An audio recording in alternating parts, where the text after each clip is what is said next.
Praise of Tarot, welcome if you are new. In today's very exciting pick a pile reading, we are going to look into how you see yourself versus how others see you, okay? So this is not meant to be specifically about one specific person, although I'm filming this intro as per usual as, like after I filmed the actual piles, and I must say that there was a little plot twist in one of the piles, which I'm not going to tell you which one it is, but there was a little plot twist in which very specific energies had to come through. But the goal of this reading is to basically just see what the difference is between how you perceive yourself and what kind of energy you give off to people in general, okay? So in terms of the piles, we do have 4 different piles. Oh, and of course, as per usual, we are going to look first into some pre-shuffled oracles in a sort of like 2 sides of the reading type of format, in which at one side we will see how you see yourself and you perceive yourself, and on the other side we're going to look into how others perceive you. And then on the second section of each pile, we're going to look into the tarot and basically just leave a blank slate to the cards to come through to you with whatever it is that you need to know, and dive a little bit deeper into what has been said with the oracles. And then in the last section of each pile, we are going to take advice as well as channel messages for you from the universe and also spirit animals. Okay, so in terms of piles, we have pile 1 with the standard Rider-Waite-Smith tarot with this beautiful little tiger eye tumbled crystal.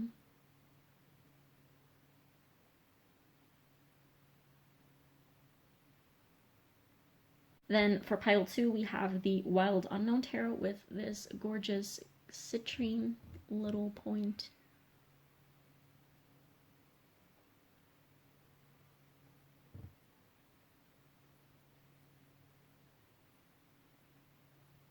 For pile 3, we have the Prism tarot with this blue Jamaican Calcite tower.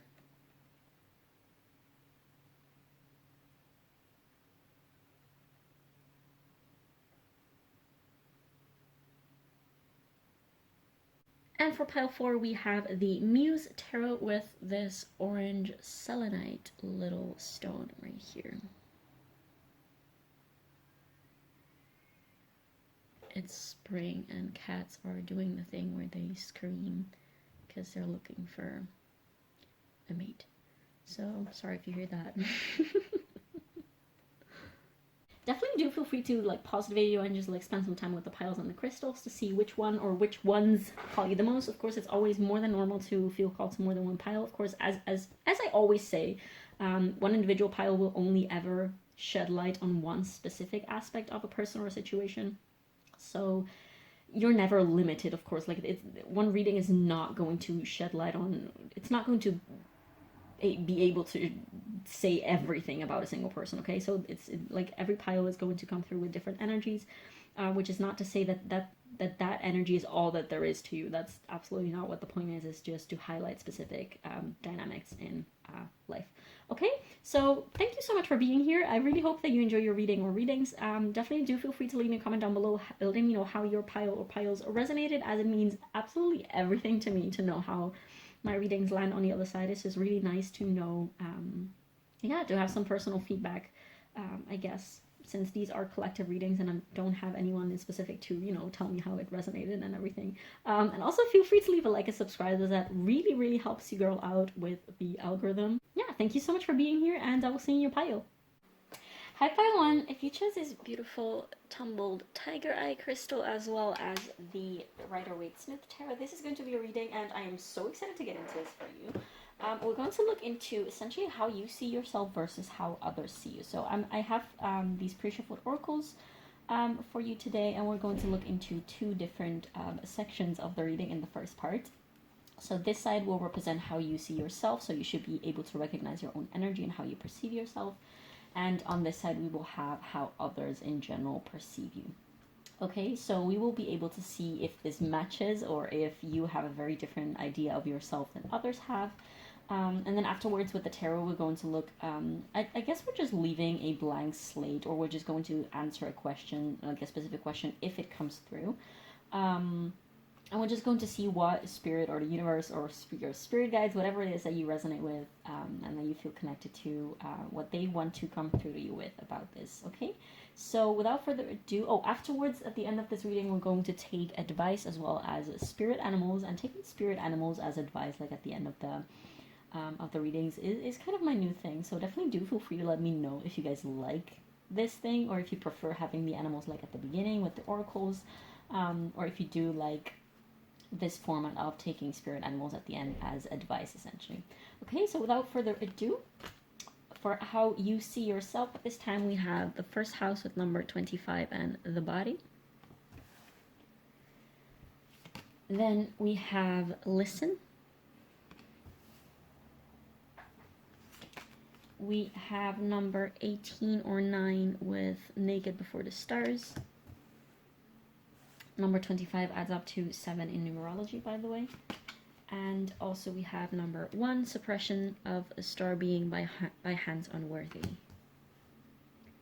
So this is for how you see yourself, and for how others see you, we have number 20 with Scorpio I transform. We have number 36 or 9 again with electricity and wildness. Then we have number 44 or 8 with eyes on the prize, trust the guidance of your North Star. And last but not least, we have number 19 or 10 or 1, depending on how you want to reduce that, with the messenger. So in terms of astrological placements, we have Aries, since you have the first house, which is ruled by Aries. We also have Scorpio, of course, and the messenger card also always reminds me a lot of Mercury. So Gemini and Virgo might be relevant. And for some reason, I'm also getting a little bit of Libra, like Venusian energy. So you might have those placements. Doesn't have to be necessarily astrologically irrelevant. This is just energy. I want to start by saying that the way you see yourself and the way that others perceive you is not that different. Okay, so there are some, I guess there's different levels. Like, of course, every single person that you know will see you in different ways. So this is not going to be just like representative very specifically about how everyone that you know sees you, of course. But this is just like the general idea that you give off to people, I guess.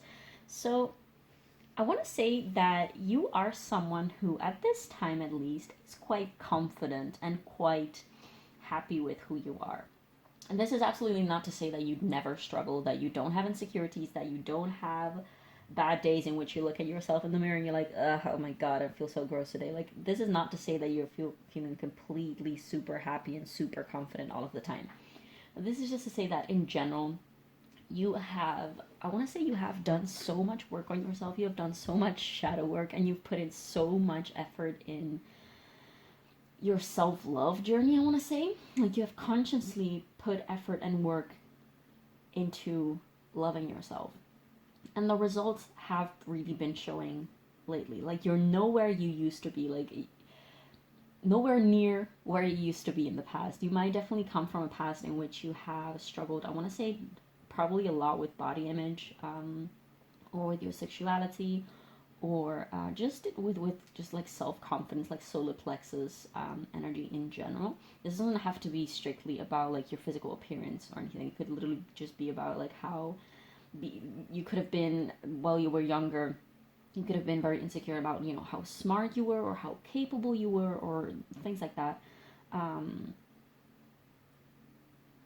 Definitely there is in your past, like there is this sort of like baggage that you are carrying with yourself, and you're very aware of this baggage because this side, like what I'm talking about now, of course, is how you see yourself. So these are all things that you are pretty much aware of. There is a lot of baggage that you're very, very aware and very conscious of, but you have, I want to say, alchemized and transmuted a lot of that. Like, it would not surprise me if you did have some type of Mercury and Scorpio placements.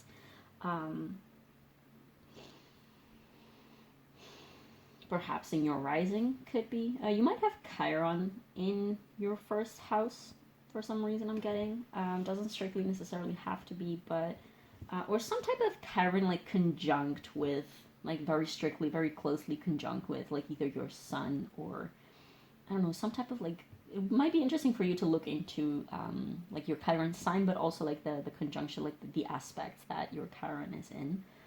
Um, I want to say like you might be someone who is, first of all, very much in tune with like their crown chakra and third eye type of energies. Like you're very in tune with the universe, with nature. You feel like someone who's very ground, like Queen of Pentacles. I'm getting, so like this very earthy queen, um, kind of like goddess vibes. Like you might, for instance, be interested in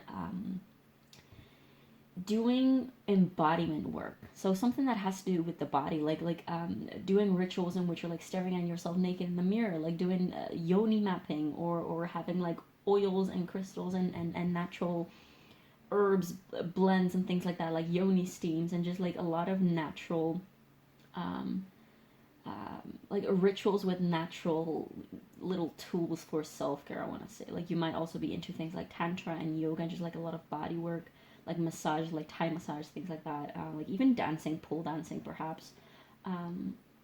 You might be very much all about taking care of your physical vessel, also a little bit to, I want to say like to make up for how you would treat your physical body in the past. Perhaps like you might have struggled with eating disorders at some point in your life, and that has been like a catalyst to transform yourself into sort of like, it has catalyzed, catapulted you forward into your journey of self-love.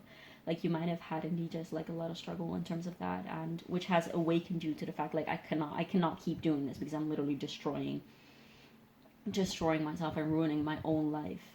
So like there has been something in your past, and it doesn't have to be like a specific day or like a specific point in your life where you're like, I'm going to completely transform my life, but you have been on this conscious, aware journey as a choice to love yourself better in all ways possible, like on an emotional level, on a physical level, and again, there's this strong highlighting of you taking care of your body.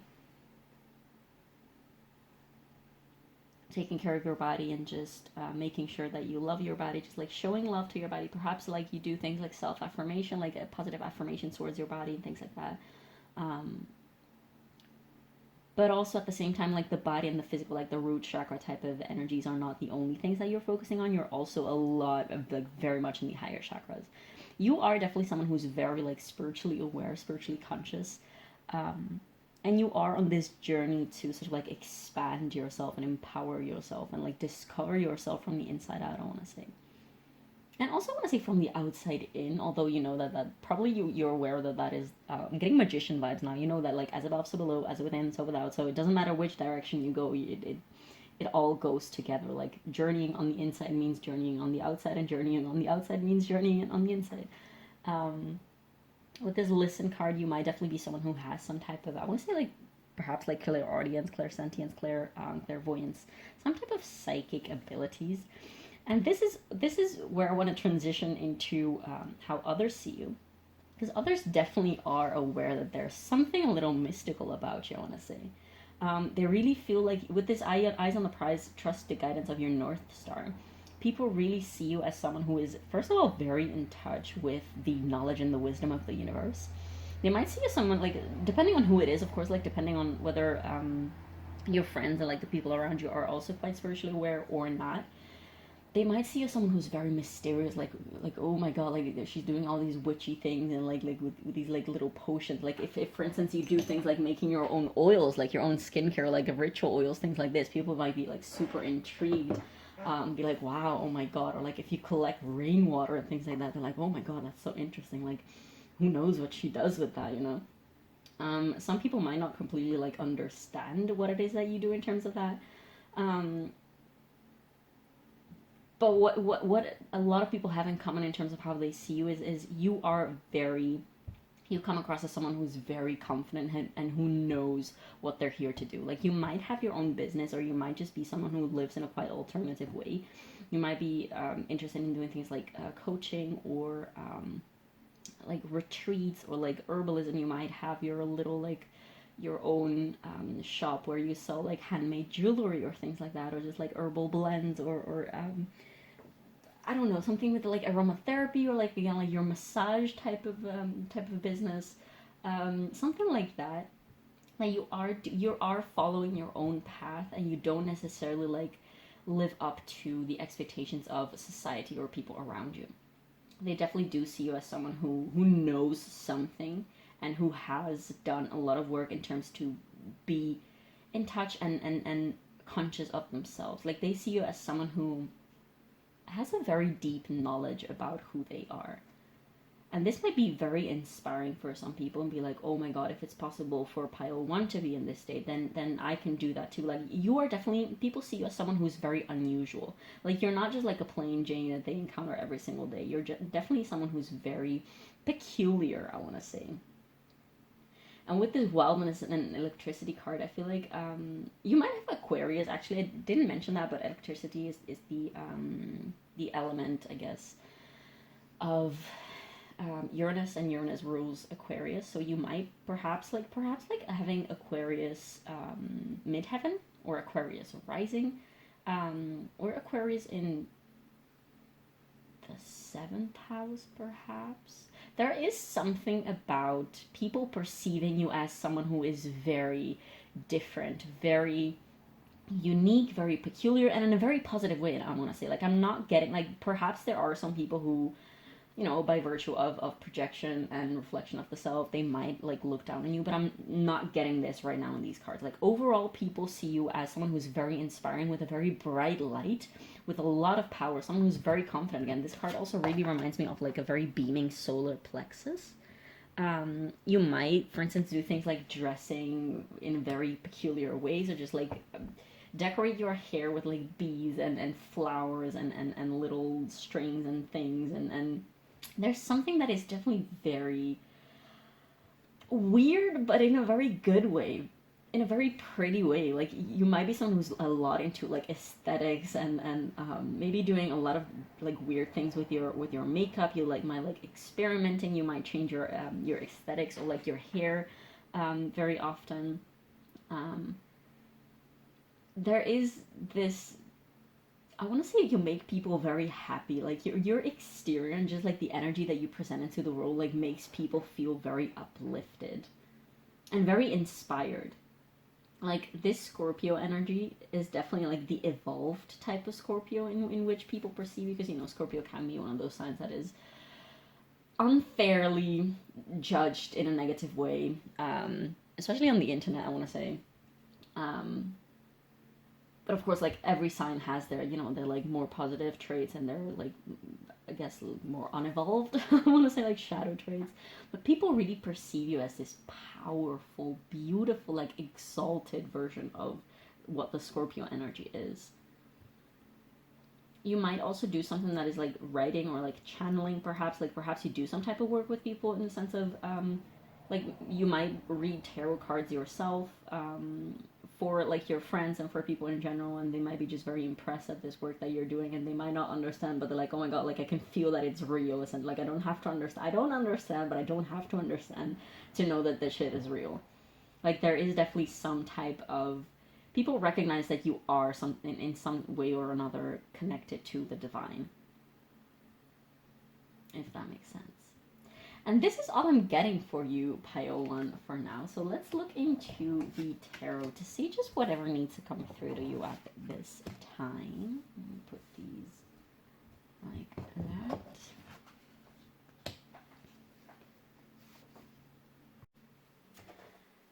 We're just going to leave a blank slate, because perhaps, like, some advice or something that you need to know at this time, or just going a little bit more in depth about, I don't know, anything that needs to come through to you.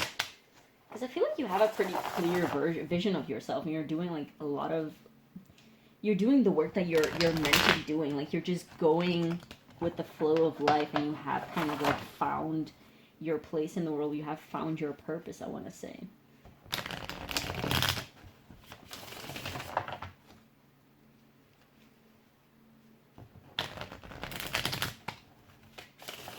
You feel like someone who's very aligned and who has done a lot of, like, integration work.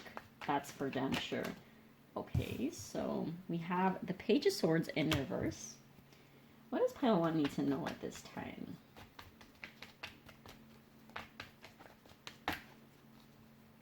Something that pile 1 needs to hear at this time.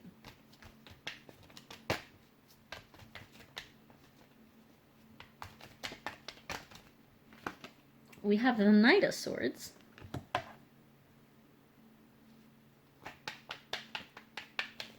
does pile 1 need to know at this time? We have Strength. First thing I'm hearing is like keep doing what you're doing, keep speaking out, keep working your magic through your voice. You might do things like singing and transmitting messages and like with your voice or something like that. There's something about like solar plexus and your voice as well, throat chakra. And this is saying like keep doing what you're doing, keep going like as much as, oh wait, that is a lot of cards. We're just gonna put those back. Keep doing what you're doing because you're on the right track and you know that, and this is just like a confirmation. It's almost like I almost feel like I don't want to take any more cards because I'm like, what are you doing here? Like, this is like, there's not much that you don't know. There's not much that you cannot find out for yourself. There's not much that I need to tell you that you cannot know by yourself. But I guess I will just pull another few cards just to see, just in case something here. The Nine of Cups, emotional fulfillment. I'm just gonna pull clarifiers for these. Page of Swords in reverse. What about this Page of Swords in reverse? I'm hearing like nobody can like give you shit because you know you can see right through people and you don't even have to worry about sneaky people like talking behind your back or anything like that because like it doesn't even touch you. Like you are so secure and confident in who you are and you know your truth so deeply that no matter what people say, like, it doesn't touch you because it's just like, okay, well, if you want to be convinced of that fact, then you get to have that. I don't care because I know it's not true. So have fun, have a good day, bye, see you never. You know, that type of energy.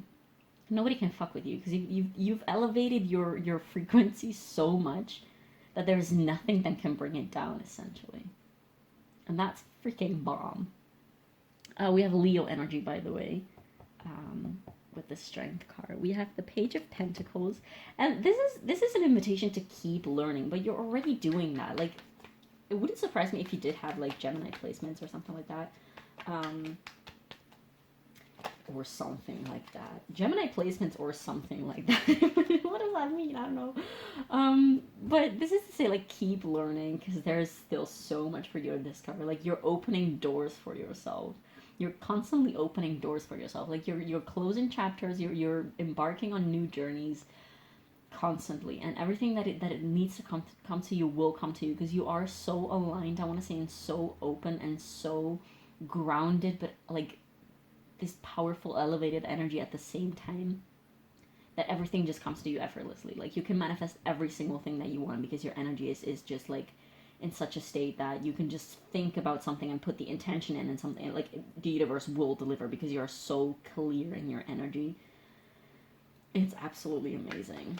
What about this Knight of Swords? What about this Knight of Swords? Knight of Swords.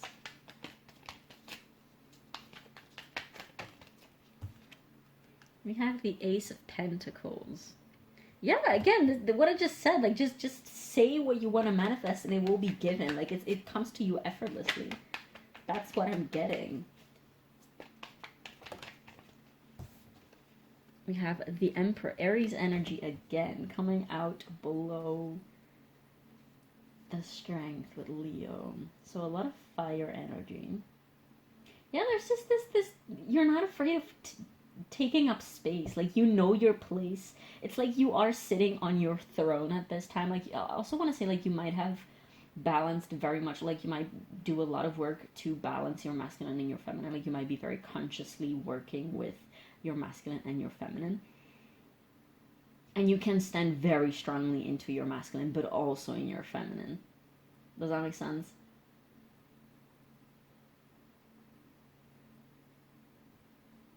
Yeah, and I wanted to say with this throne, like you are seated on your throne, you know your worth, and there's nobody who can like pull you off of that throne, no matter what they say, no matter what they throw at you, no matter what they would like to like throw at you. It's like, you know that there's this, I believe it was in some type of a movie, I'm not entirely sure, but like something along the lines of people can shoot a bullet at you, but if you're not in the vibration to like be a match to this bullet, like the bullet will literally just like not even go through you. Does that make sense? I don't know if that makes any sense. I probably butchered that. I've heard it somewhere, but it's in the sense of like people, if people are like in a low vibration and they try to like put you down or talk badly about you or anything, like it doesn't even touch you because you're just not in that. You're not in that. It's just like a parallel universe. Like you're not attuned to those things, so like you can't even pick up on them. It doesn't touch you. I keep getting that, like it doesn't touch you. What about this Nine of Cups? Oh, look at who we have here. We have the Magician and the Knight of Pentacles. Exactly. I mean, I'm not gonna repeat anything. Oh, look at this. We have the World on the bottom of the deck. So fixed energies: Aquarius, Scorpio, Taurus, and Leo. Again, if I would talk about these cards again, I would just literally repeat what I just said about manifestation and confidence and there's also something about building your own legacy. As above, so below. Literally what I just mentioned earlier. The Magician is also Mercury energy, so Gemini and Virgo. Again, I'm sorry, Pile 1, if this was very short, but this is literally all that I'm getting for you. And this is like probably to say like stop watching tarot readings if you have been doing that obsessively, because right now you need all, you know all that you need to know, and you know all that there is to know. Like you get to open yourself, to open doors for yourself, like no matter what. You might be a life path 8. We do have the Strength card here, which is number 8. Doesn't have to be, of course. Or life path 5, I want to say, for some reason. I'm not entirely familiar with that, but for some reason it just came up.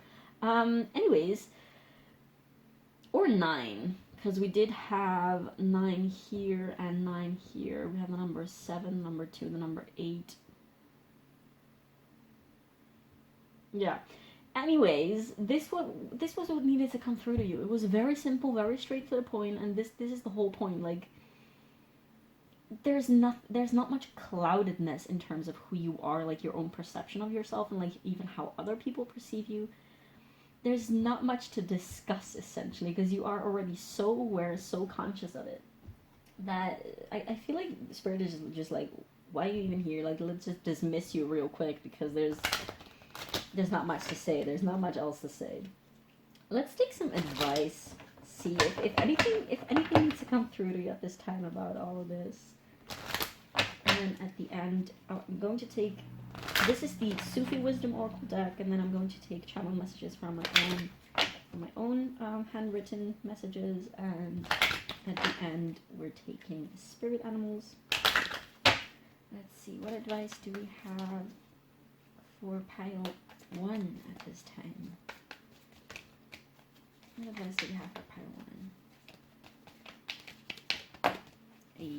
We have the Way of Faith. I don't know why I said let faith be your guide. And I feel like you're already embodying this. Like you really, there's this sense of like trusting the universe and being at one with the universe, and knowing that you have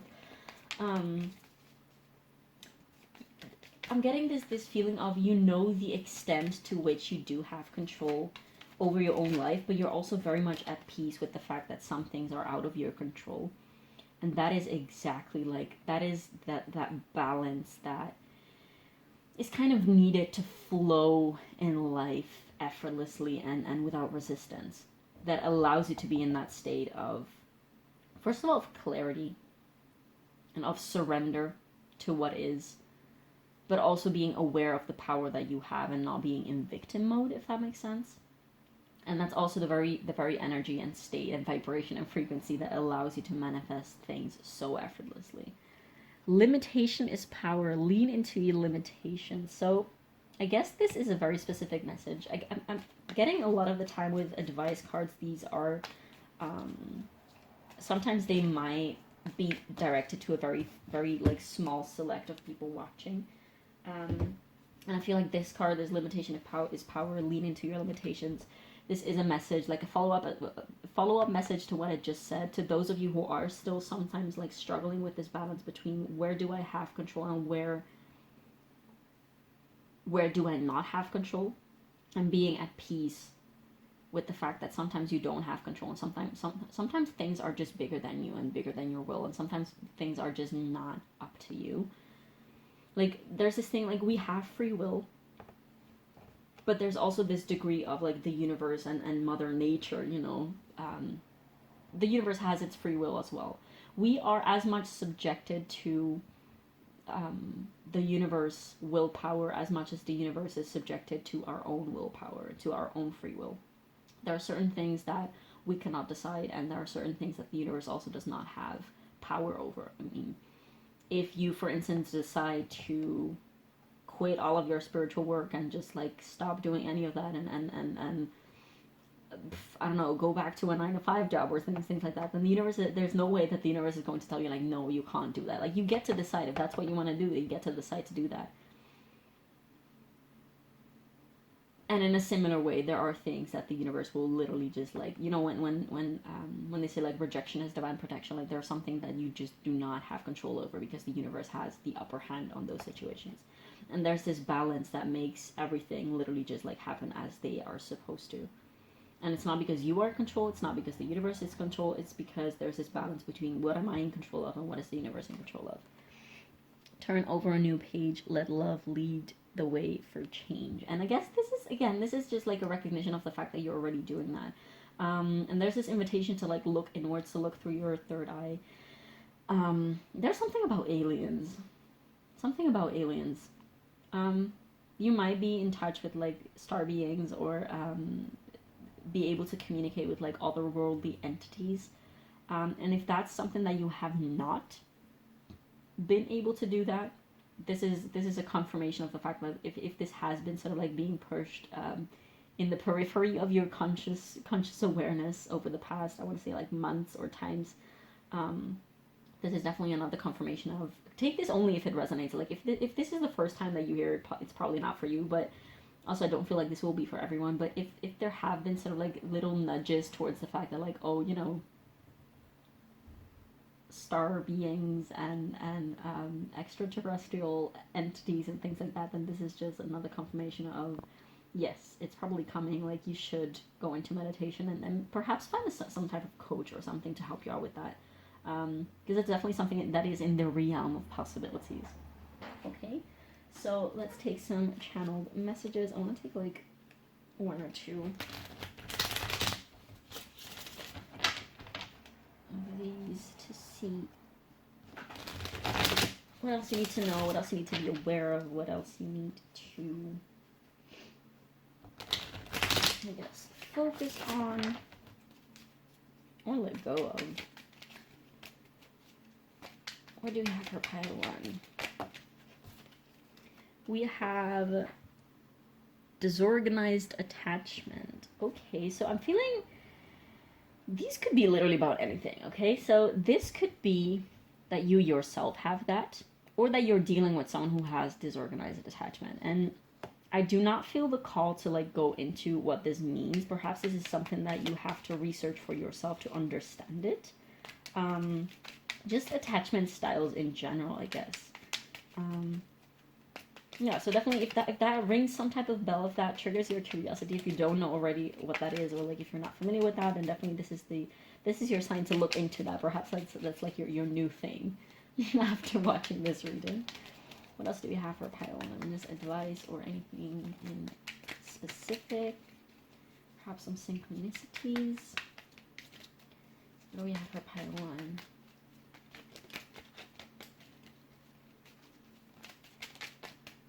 What do we have for pile one?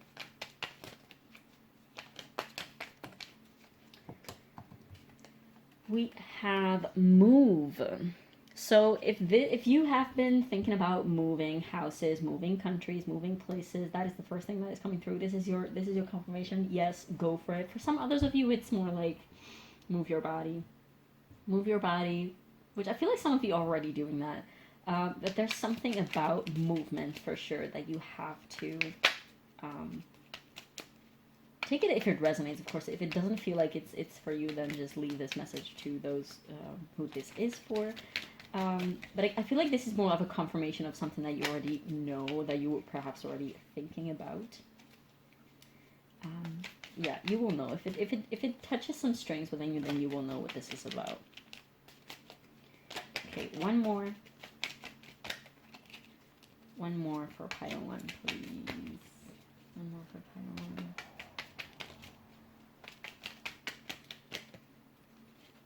One more for pile 1, please. I just saw the card Alchemy, which we have already established.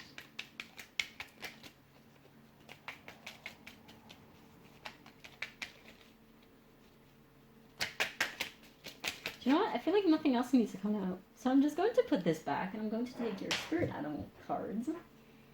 I'm going to take a few of these.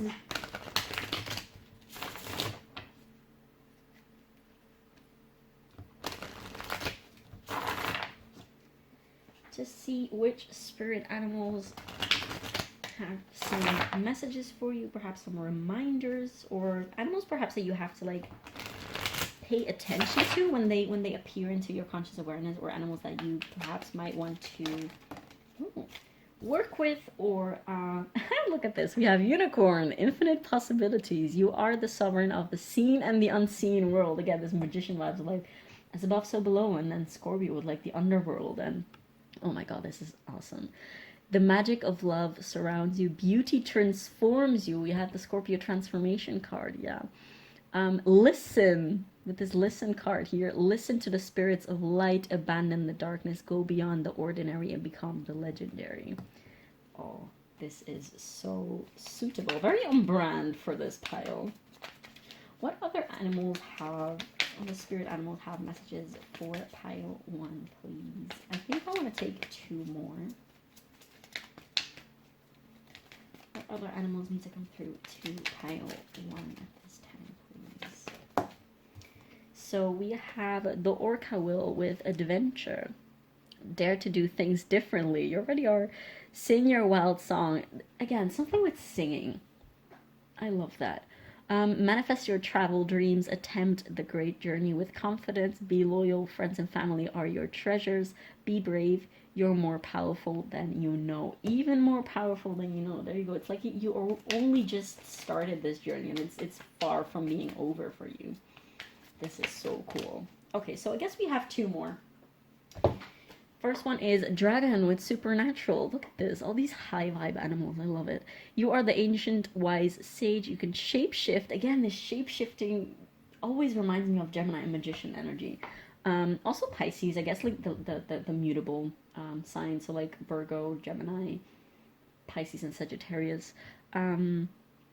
Mastery is your destiny and rise with dignity. We love that. And then we have a fox with clever. You are swift and smart. Solutions to problems are easily found. Always listen to your instincts. Resources surround you. Be open to romance. Okay, so some of you be open to romance. Definitely, if that's something that you want to call in, then that might be something that you want to, I guess, try to manifest a little bit more actively, because I feel like that's if that's something that you want. If not, if you're currently not even interested in that, then perfect, absolutely wonderful. Then keep doing you, and you know, that's it. But yeah, if that's definitely something that you have not been able to manifest in your life currently yet, then this is definitely your sign of like, if that's something that you want, just ask, and you will be provided with it. Okay, probably like in divine timing, everything in divine timing, but it's definitely in the realm of possibilities if that's what you want. Everything that you want is within the realm of possibilities, okay? And on that note, pile 1, thank you so much for being here, for letting me read your cards. This was an awesome reading. I really hope that it gave you some type of insight and some type of, I want to say like self-empowerment, self-encouragement, or like the confirmation of the fact that you are doing absolutely freaking amazing. Thank you so much for watching this reading. Definitely feel free to leave me a comment down below letting me know if this resonated with you, and also feel free to leave a like and subscribe to support this channel, as it really helps with the algorithm. And thank you so much again for being here, and I will see you in the next one. Bye! Hi, Pile 2. If you chose this beautiful citrine little point as well as the Wild Unknown Tarot, this is good to be reading, and I am so excited. The first pile was absolutely fucking bomb, so I'm really excited to see what is going to come through here for you. So what we're going to do today is we're going to first look into these pre-shuffled oracles that will tell us a little bit about, first of all, this side is going to tell us how you see yourself, and this side is going to tell us how others just in general perceive you, okay? So like the energy that you give off to other people in general. Now, of course, every single person will see you in a very specific, different way. So we're not going to be able to like dig deep into how every single person sees. This should not be about any specific person. This is just more about like the general energy that you give off to people, okay? And then afterwards, we're going to look into the tarot to see anything that you need to know in specific. So in the previous pile, not much came out of the tarot because there was not much that had to come out, I guess. I guess we can just leave a blank slate to spirit or the universe or your spirit guides, whatever it is that you feel connected to come through to you with any other messages if needed. And at the end of this reading, we're going to look into advice for you as well as channel messages from the universe or spirit. And also we're taking spirit animals. So it's really my new thing to take spirit animals at the end of readings, basically as synchronicities, I feel like, but also like as advice and messages. Definitely do feel free to let me know if you guys like this format and of taking spirit animals at the end of readings rather than taking them as, you know, significant energies for you, or like when we're doing love readings for you and your person. Anyways, let's just get started instead of wabbling and babbling. So again, this side is going to be how you perceive yourself, so you should be able to find your own energy. And we have number 39 or 12 or 3 with the air element and communicating. And then we have envious gluttony with number 9. We also have core. We added a little bit more cards for this pile than other piles, so that's always already a very interesting thing in itself. And then we also have time from the same deck. And then for your energy, for how you see yourself, perceive yourself, we have number 69 or number 15 or 6 with a fearful world. Then for how others perceive you, we have Black Moon Lilith with mystery and the number 12 or 3. And we also have number 19 with the North Star, flip your inner light switch. Then for how people perceive you, we have 2 of these elemental oracle cards. We have inner core solidity. And we also have to make equal with the equator with number 5. This was number 9 or 18. Then last but not least, we have number 45 or 9, laughing and crying. So there's a bunch of synchronicities in here that are not maybe super straightforward. But I'm going to get into those. Hopefully I will not make a mess out of it, because this is probably my confusion pile. So if you have been feeling a little confused, a little bit overwhelmed, a little bit, yeah, the right word is overwhelmed, I feel like. This could very well be your pile. First of all, we have this synchronicity between how you see yourself, we have the card core, and how other people perceive you, we have inner core. Look at this. You might have definitely strong air element. You might have an air moon or air rising. Something that I want to start off by saying immediately is that people do not have a very clear grasp of how you're doing. Like, I feel like you are quite struggling a lot right now at this time, but people have no idea. People might, like, some people might be aware that something is off. They might pick up on some type of, like, lower,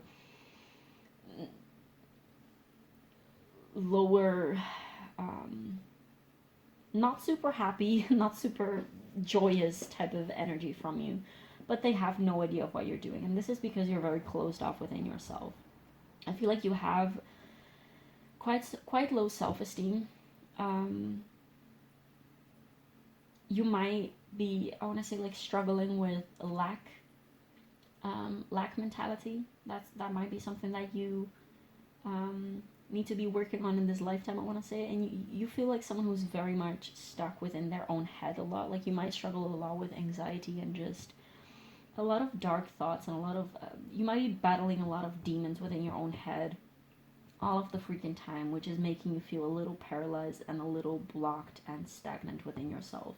Like you feel like you have so much to express, but you don't even know where to start doing this. Like you feel like there's no way in which you can put into human words what you're feeling on the inside. First of all, you might even be fearing that people might not even be there to listen to you, that people might not be wanting to be there for you, that people don't have the energy for you, or that people might be just like scorning you off, be like, yeah, listen, I don't want to listen to your bullshit or to your negativity. You feel this urge to express what you have on the inside, but at the same time there's this feeling of like, what's the point in expressing myself if there's no way that I can convey what I'm feeling. There's no way that I can put it out there in a way that it actually matches my insides. You feel perhaps that you're in some type of state that you're just waiting and waiting and waiting, and time is just passing you by. Time is slipping through your fingers without much happening, without much change or progress happening in your life. And you might be looking at others with this envious gluttony. It's not that you're literally just like an envious, gluttonous person, but the energy of this card within this, like this is of course like for the side of how you're doing and how you're perceiving yourself. This is very much in your head type of energy.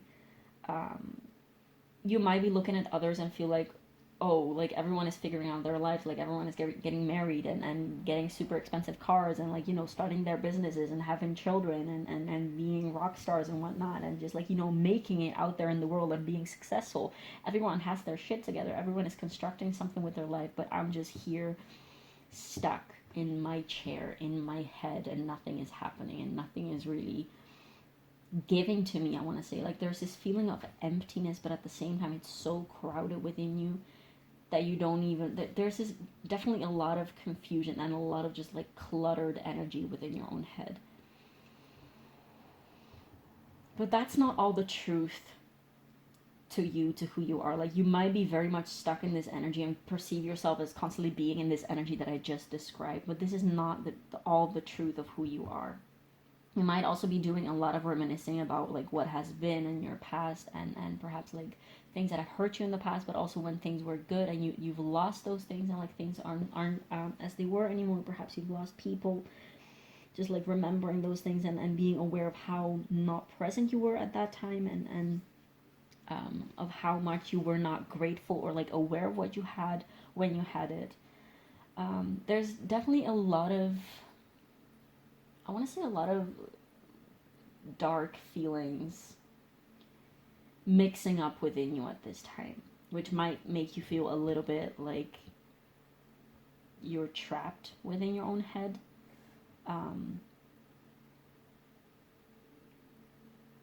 And like you're stuck and like there's no way out.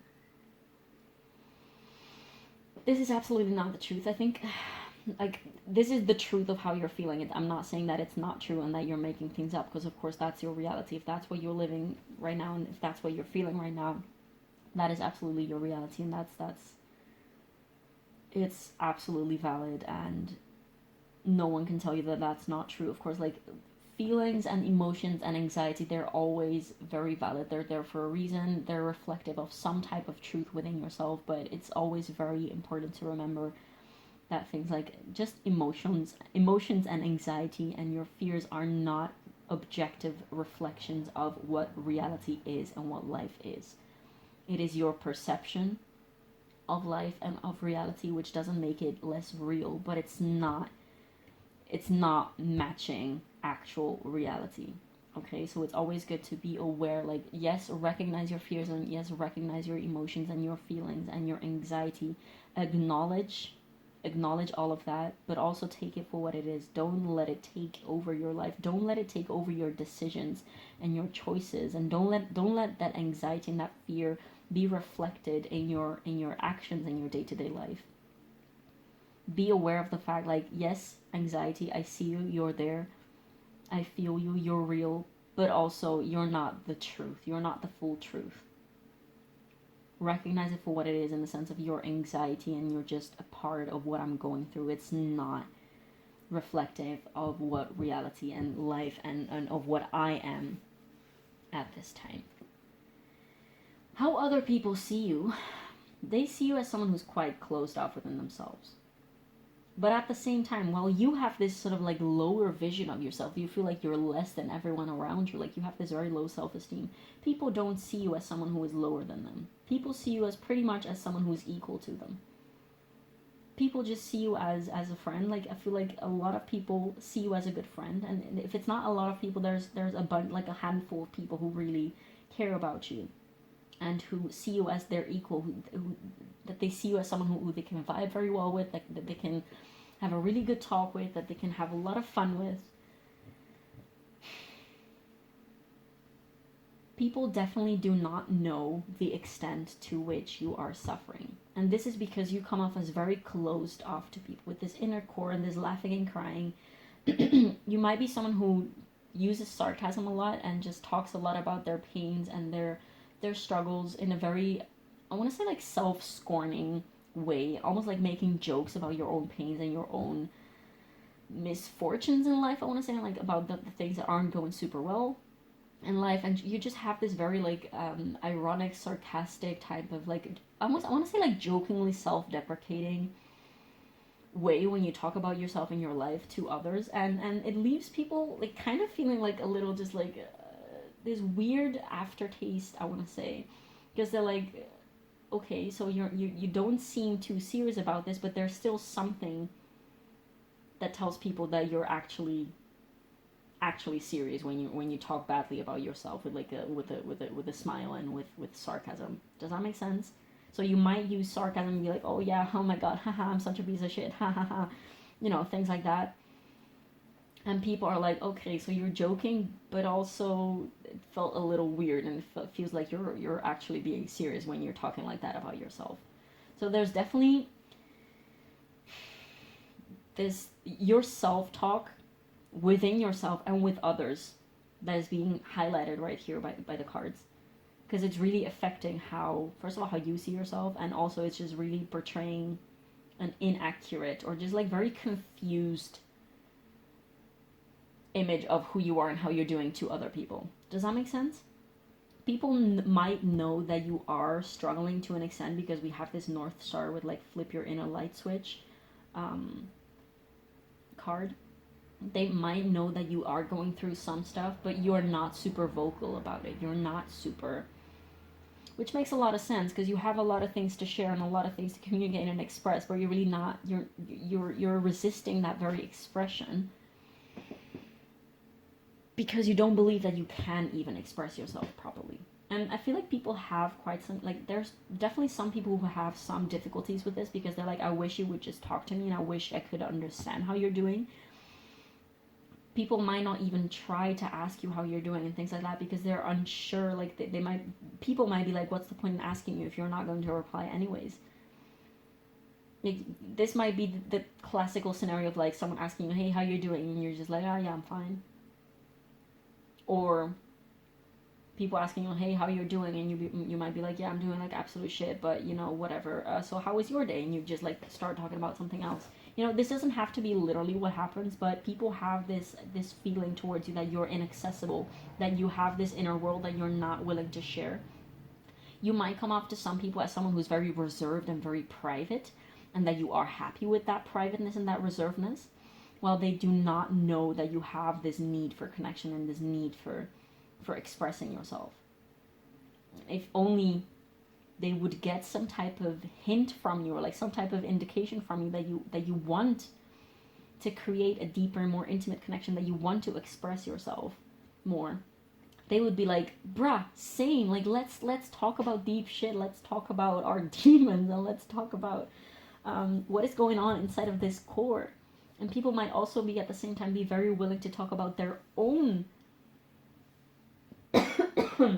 excuse me, about their own pain, I want to say, in their process and what they're going through. There's definitely this separation between you and others. And everyone thinks at all sides of like, oh, others don't want to hear about my shit. And others don't want to talk about their own shit. So let's just all pretend that we're fine all the time and let's talk just about fickle shit. Well, that's not the truth of what is truly happening on the inside of you, and I want to say the people around you.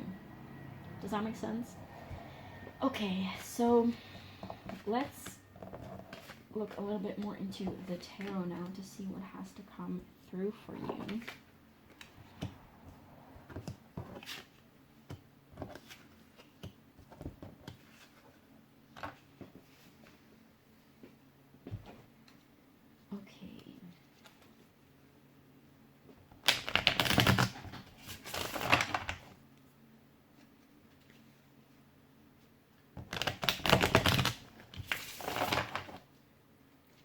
This is the Wild Unknown Tarot.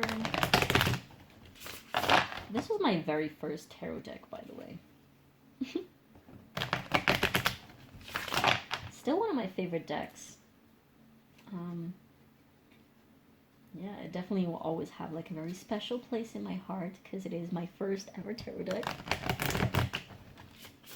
I had this deck, like I just would use it very sporadically even before I started doing tarot seriously. I'll just pull cards and have to look the meanings up in the guidebook because I had no idea. Oh, so cool. Nice shuffle talk.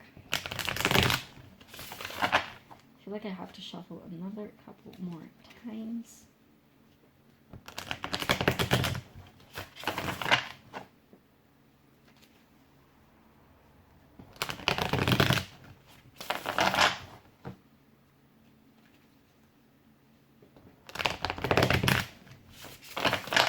Okay, so what do we have for pile 2?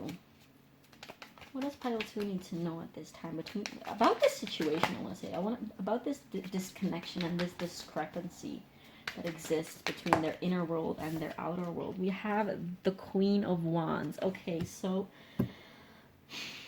the Queen of Wands is all about knowing your self-worth, self-confidence, solar plexus energy, but it's also about accepting your light and your dark. You're not only your light, you're not only your darkness. You're both. And the key to, I want to say, to succeeding in life, of course it's not that straightforward, but the key here is to accept both. Yin and yang. This is definitely my duality pile. Like if you have been watching a lot of my piles, a lot of my readings, and you know that most likely in all of my readings, there is a pile that is all about duality.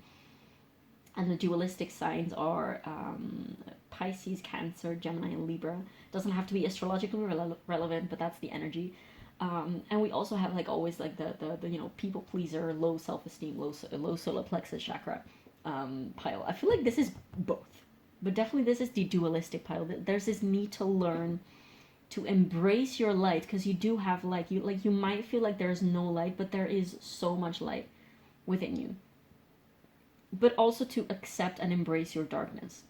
I feel like you right now are at a point where you're like, I have no light, I only have darkness, and my darkness is really painful and just negative.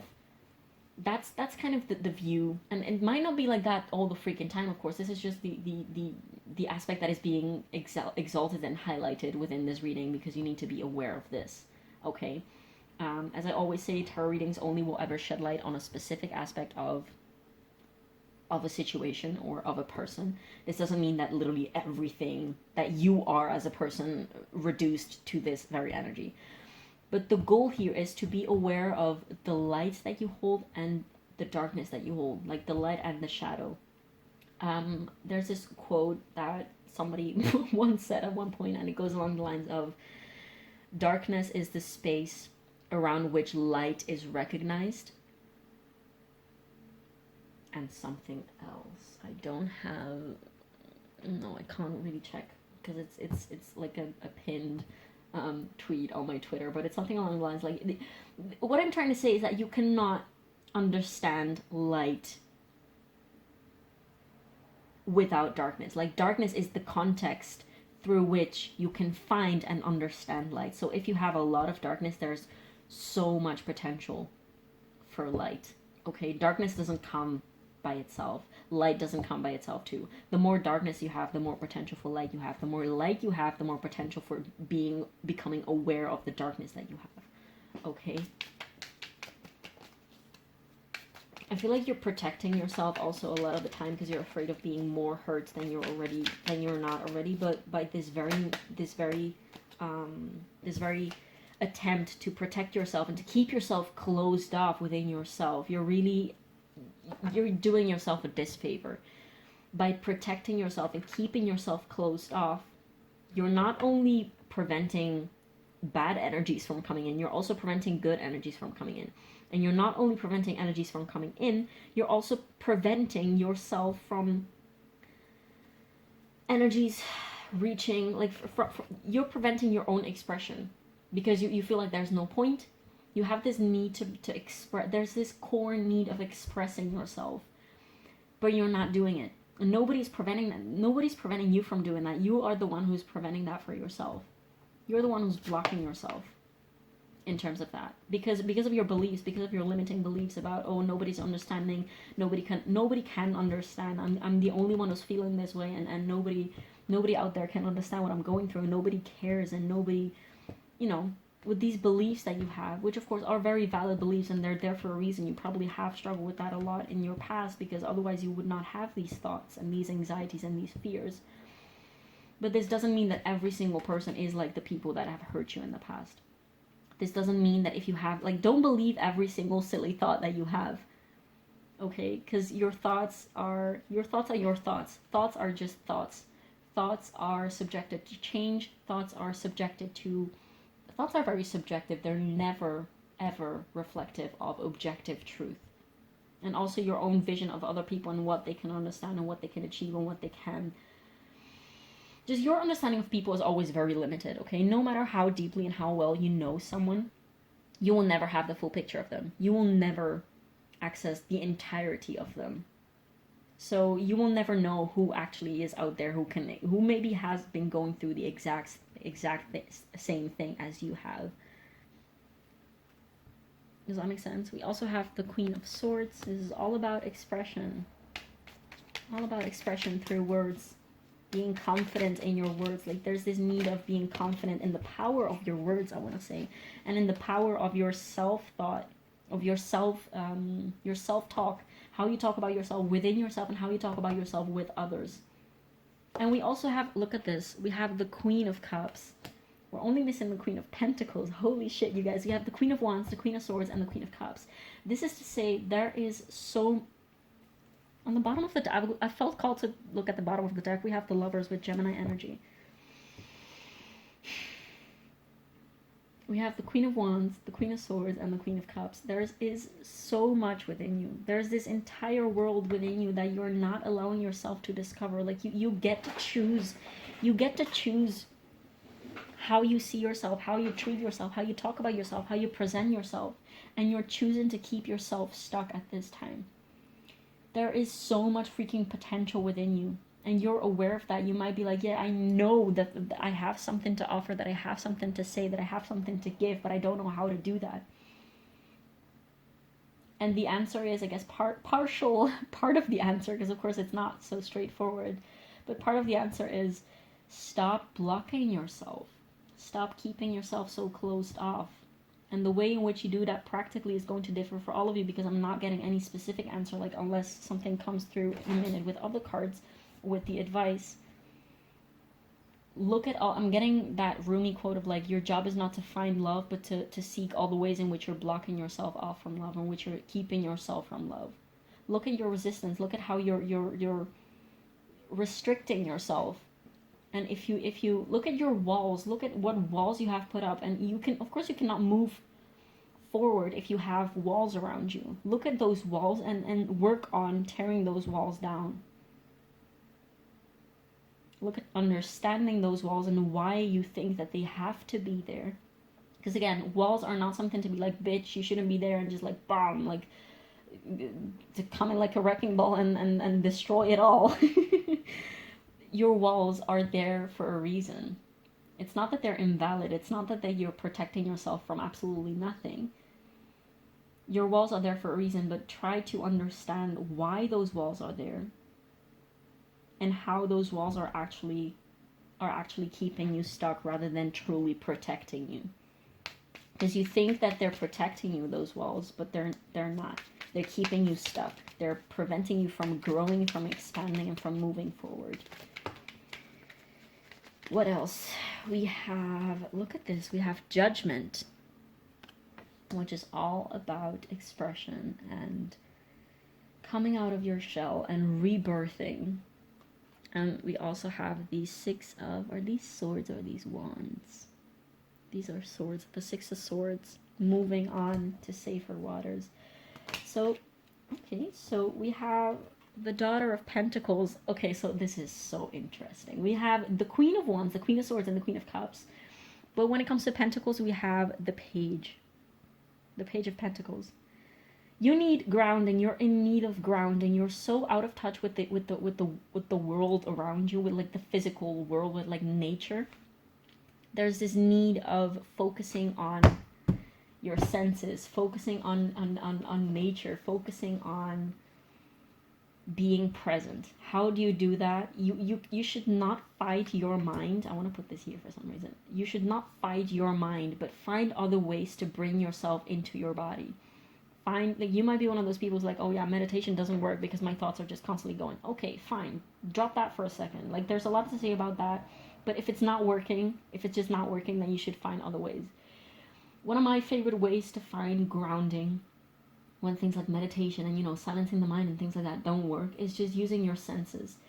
The best senses to use for grounding and for like getting yourself out of your mind and bringing yourself in the present, first one is touch. Just touching things. Just like feeling how things feel and under your fingertips. Like, it's best to do that with things that are alive, so like things like crystals and plants and animals and perhaps even your own body. Just like touch your own self in whichever way you feel is appropriate. But just like use your senses to get in touch with different things and just like concentrate on how things are feeling. Just use your hands and not even only your hands, but your hands, of course, like would be like the first thing that you go to in terms of when it comes to touch and like physical sensation. But just use that when you're doing things, like when you're doing the dishes, focus on how the soap and the water and the dishes feel in your hand. When you're, I want to say, like when you're making love to someone, just like focus on how that feels and don't think about your performance. I don't know why that specific example came through, but focus on feeling that person and how your own body feels. Just like use your senses to ground yourself and to bring yourself here. Second sense that you can use is smell. Use things like essential oils, like smell food, smell, like take some cinnamon and put that between your hands and smell that. Go outside and smell some flowers. Just smell your, I don't know, like smell plants and smell random things. Just like take a deck of cards and smell that, smell books. Just use your sense of smell to ground yourself. If you have essential oils, things like very grounding essential oils, a very grounding sense are things like bark, like tree and bark essential oils, so like cedar wood and pine, and I'm getting vetiver, cypress, or resins like frankincense, copaiba, or myrrh, things like that are very grounding. Patchouli is amazing. Oh my god, patchouli, wonderful. Flower essential oils might also be very beneficial for you, but I would start with like those grounding, like low tone essential oils, like cedar wood, again, just like the bark and tree type of oils. Another one of the senses that you can use is your eyes, but I feel like your eyes, the two senses that you should focus on in terms of grounding would be touch first and foremost, and smell. But also with your eyes, you can just like look at things and just like focus on how they look. You know, just observe things with no necessary judgment or thought. Just like focus on how things look. I feel like I've talked about this for like a billion years now, so let's just keep moving with the cards. So what about this Mother of Wands? Okay, so we have this Seven of Pentacles flipping over for you. What about this Mother of Swords? This Queen of Swords. But yes, this also was to say, like, you have to journey towards becoming that Queen of Pentacles. Like, perhaps just look into the meaning of the Queen. If you're not into tarot yourself, and if you're not familiar with the... Look at what we have here again. The Lovers. Oh my god. It's coming out again. Gemini might be definitely a relevant placement for you. But I want to say in terms of yourself, but also in terms of perhaps, like, an actual lover that you have, or a crush or something like that, or someone significant in your life that has Gemini placements. But yeah, this was to say, like, you have to find this journey towards the essence of the Queen of Pentacles. So if you're not familiar with tarot, just look up the meaning of the Queen of Pentacles. And if you are into tarot, perhaps just like meditate with the Queen of Pentacles cards. Like put her on your altar or something like that. With Judgment, we have the Five of Swords. Yeah, there's something about working with the archetype of the Queen of Pentacles. And we have the Nine of Cups to clarify the Six of Swords. And look at what we have here. We have the Nine of Pentacles. So if you're resonating with this reading, you might want to look into pile 1 if you feel called to it. I'm not gonna say anything more about that. Just like if you feel called to it, and if you resonate with that reading, I think that there might be some messages that you need to hear. Yeah, just do with that information what you want, because some cards are similar and feels like somehow related, although it's very completely different energies. But yes. Let's see, what else do we have here for you? You have to move towards, like mentally and energetically, towards what gives you satisfaction. You should leave behind those thoughts, like be aware of your thoughts. Be aware of how you're thinking about yourself and how you're talking to yourself. Again, I need to keep repeating this. I feel the strong need to keep repeating this. Like, be aware of how you're talking to yourself, like within yourself, within your own mind, and to others. And be aware, like make a conscious effort to talk positively about yourself, to talk compassionately about yourself. Like, if there's one practical change that you feel like you need to make, let it be that. Like, there's already a couple of like practical advice that have been coming through the cards for you, which is pay attention to your self-talk. Make a conscious effort to positively talk to yourself about yourself, and positively think, like compassionately. Not lie to yourself, be like, oh my god, I'm so amazing, when you actually freaking hate yourself. No, that you should not lie to yourself, but make an effort to find the positive aspects. To like make a radical conscious effort to find positive things about yourself and about your life that you truly believe in. Okay, so for instance, like, oh, today I made my bed, and that is actually pretty fucking bomb because I didn't have the energy to do that. Or today I made the conscious effort to eat half an apple because through all the junk that I'm eating, I chose to eat something that is actually packed with nutrients and vitamins for myself. And I'm very proud of that. Today I drank 1 sip of water, and that is a very positive choice that I made for myself. You know, those things, if you really struggle to find positive things about yourself and about your life, then go find those things. And if you cannot find anything because everything is absolutely shit, then make a conscious effort to do something that is a little positive, which again, like, could be as small as starting with, like, I'm gonna stretch my back right now. Stretch your back. I'm gonna take 1 deep breath. Those, like, very simple things that do not take a lot of effort, but that you can do for yourself, to care for yourself, to nourish and nurture yourself, and to value yourself, and to caretake yourself, and to shine a little bit of love into yourself, I want to say. There's this need to make a conscious choice to change direction. Does that make sense? And if everything feels like it is too much, like it is too much to go out for a run, and if it takes too much energy to start a new project or whatever, if everything feels like it's too heavy and too much to actually start, then start with the very simple things. What brings you joy? What makes you feel a little bit better? What brings you satisfaction? Go pet your cat, go pet your rat, whatever. If you don't have pets, then caress yourself, like comb your hair, do your makeup if that makes you feel nice, like take your makeup off before going to sleep, do a little stretch, like those small things to take care of yourself. And I feel like I could spend like another 3 hours talking to you about how you need to take care of yourself, because there's definitely this need for you to make these little changes to lift yourself up a little, because you feel like you are in this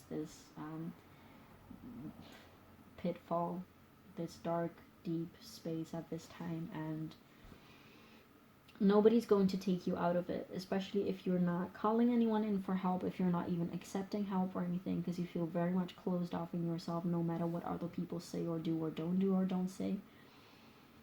It's up to you. It's up to you. It's your job. It's your responsibility towards yourself.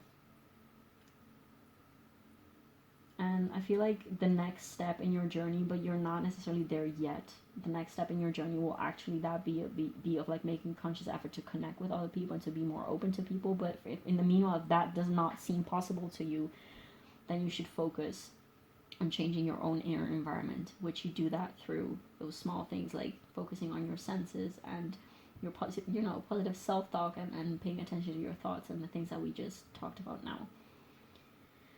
Okay, pile 2, I'm going to move forward to advice for you. This is the Sufi Wisdom Oracle deck.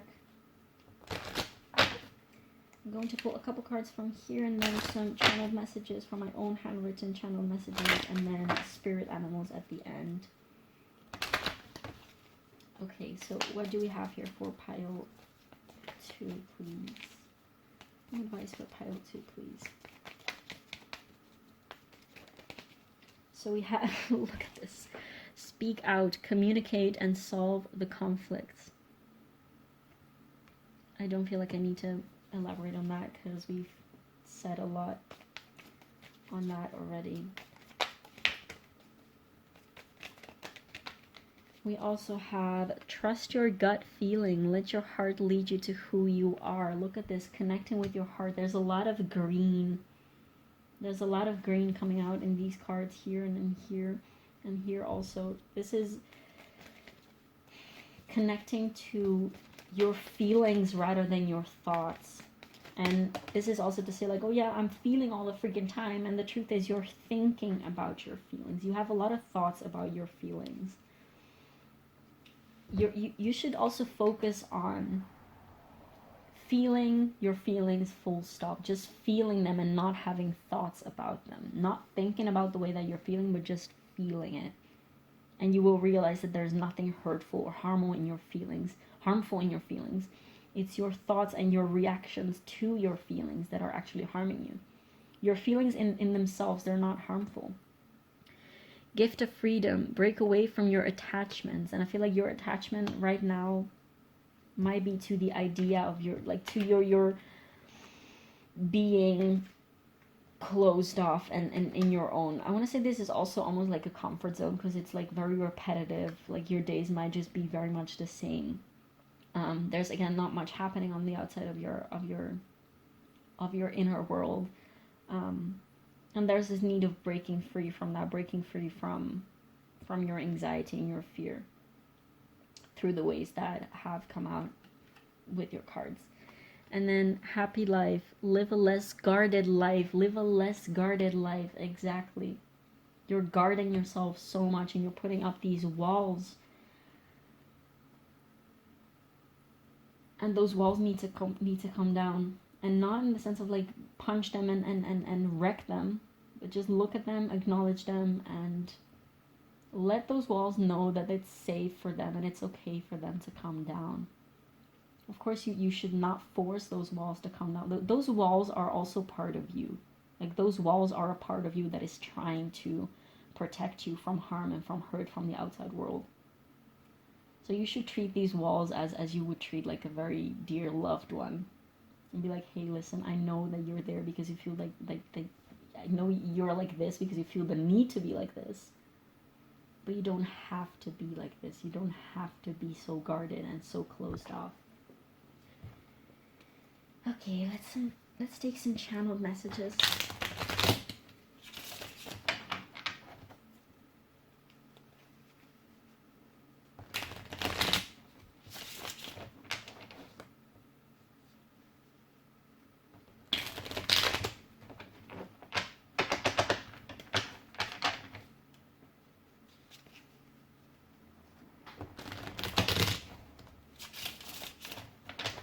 Okay, so what synchronicities or advice do we have for absence? Yeah, again, this highlighting of the fact that you're quite absent from the 3D world. You're living inside of your own little world, and there's this need to come down to earth, I want to say. Hey, that is way too much. Why do I say A a lot in these readings? I said A in the previous pile as well. I never say A. That's weird. Okay, so what else do we have for pile 2, please? Right. Look at what we have here. Like, if you feel like you cannot express yourself vocally, which I feel like some of you might already do. If you feel like you cannot express yourself vocally, then try writing. The thing about writing is if you don't even think too much about it, it's just like if you're familiar with the technique, it's not technique, it's just like a thing that happens. It's almost like channeling, but like a flow of consciousness, stream of consciousness. Just writing whatever it is that that comes out. Like, it doesn't have even to make logical sense, because that's not how the subconscious works. The subconscious is not logical. The brain is logical, and the brain, of course, will just like discard everything that is not logical. But because the brain just cannot comprehend of things that are not logical. Feelings and the subconscious are not logical. So writing might be something that you want to try out if you haven't already been doing that. Yeah. That is actually like piece of advice number 4 for you. I like how we have like actual practical advice for piles like these, because I feel like, oh, look at this. Stop seeking answers. Stop seeking answers. I feel like you might be someone who's perhaps, if you have been stuck in this loop of doing a lot of shadow work, a lot of inner child work in order to like understand more and sort of like figure it out more, and getting Virgo vibes, not just like this urge to understand things more deeply. Like, stop trying to do that, because there's not going to be a point where you're like, oh yeah, I have the answers. Like, oh yeah, I know all there is to know.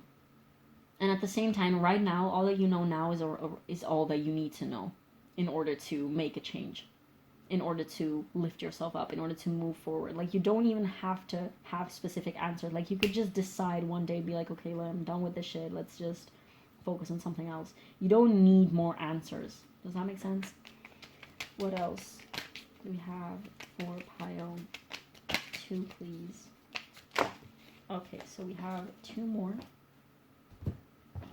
We have trust. I want to say trust in the universe, trust in divine timing, trust that everything is happening for a reason, and experience. Take all of this that is happening to you as an experience, like as a life experience. You're the universe in a human body. You're the universe experiencing things about itself as you live. This is all that it is. It's an experience. Okay. Now for spirit animals for you. Bad shuffle. Spirit animals for pile 2.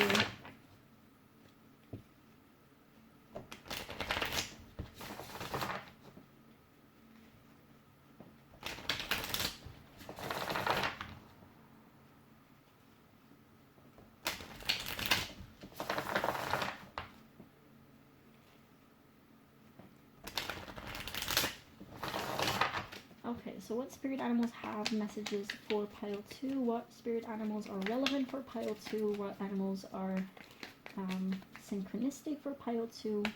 What type of animals and spirit animals should pile 2 be paying attention to? What spirit animals do you have for pile 2, please?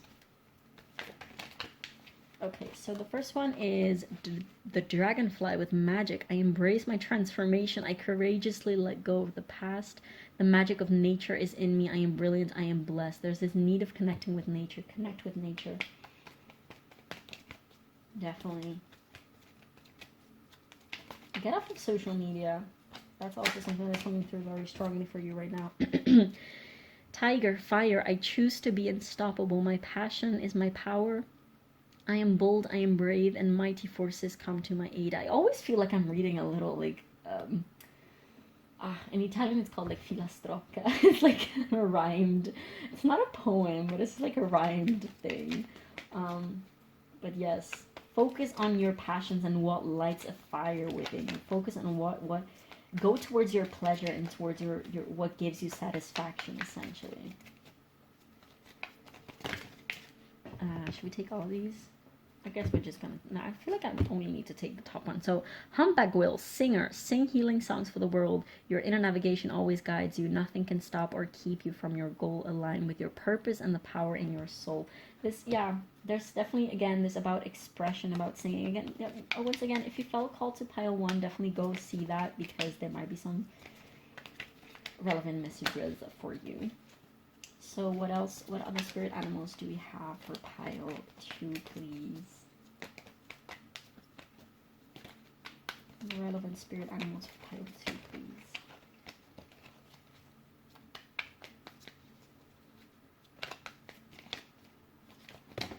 Okay. So we have 2 more. We have the snow leopard with self-reliance. You are strongly independent and often solitary. Integrity is important for your best outcome. Cloak yourself with invisibility and walk with the shamans. Use your intuition and let your life unfold in silent perfection. I feel like this is going to be for a very select few of you. If you have been feeling called to plant medicine, then this is your extra little piece of confirmation among probably other billion synchronicities that life is throwing at you. Again, if this resonates with you, this is not going to be for everyone. If this resonates for you, this is just another little tiny little piece of synchronicity that is confirming to you, like, yes, it might be a very good idea. Like, the time in which some type of plant medicine is going to be brought into your life, or that you have to go out and seek it, is coming closer to you. Okay? Cat, independent. You're a natural healer. Your intuition is strong. You don't have to go with the crowd. Life supports you in every way. If you have been thinking about getting a pet, of course, like, this is going to differ for everyone. Not everyone is able to care for a pet. But if you have been thinking about getting a pet, then that probably could also help a lot. Pets are so healing. Cats are so healing. Pile 2.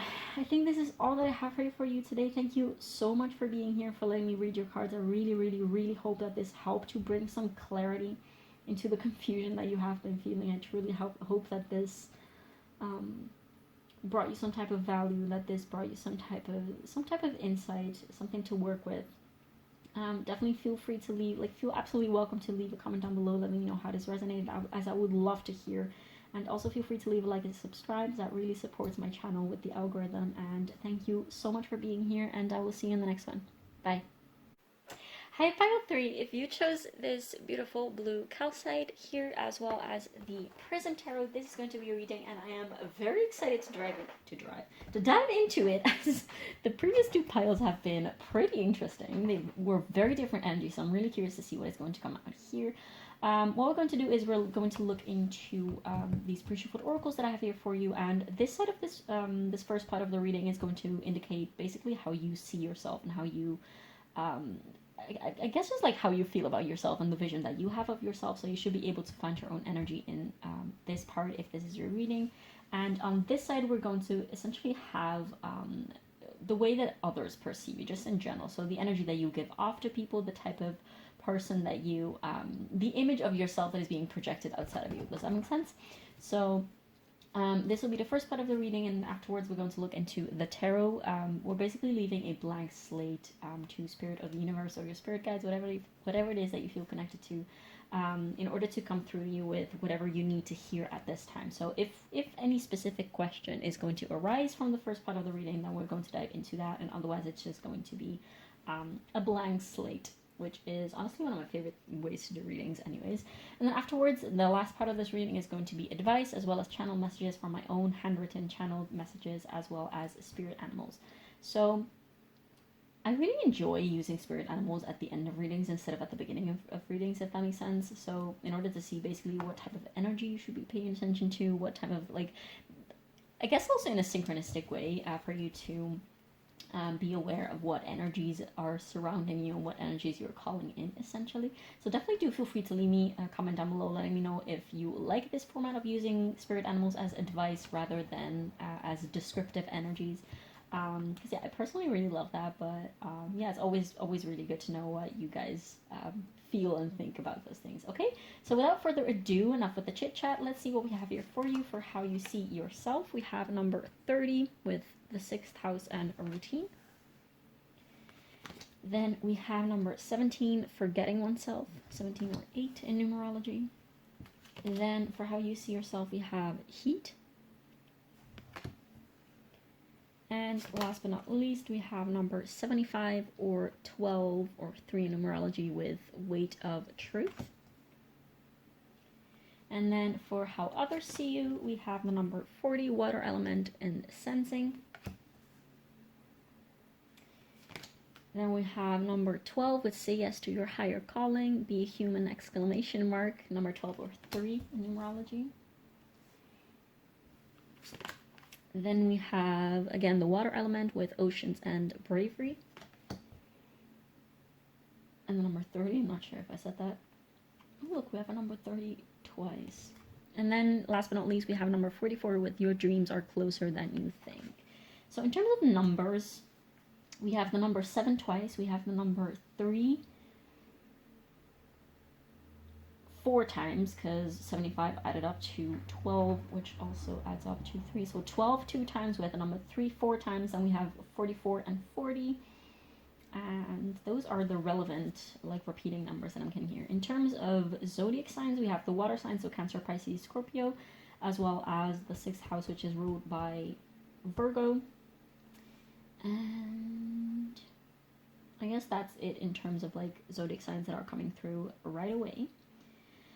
Now, pile 3, this is extremely interesting to me because this could very much be about a very small select of people around you. And this could be, like, if this is indeed about a very specific select of people around you, this could be like a couple of your closest friends. This could also be like a family member if you're, like, very close to them. But this is a very specific energy, which tells me that this is actually channeling more, like, indeed a select, specific few people around you. The energy that I'm getting here from you is that you likely,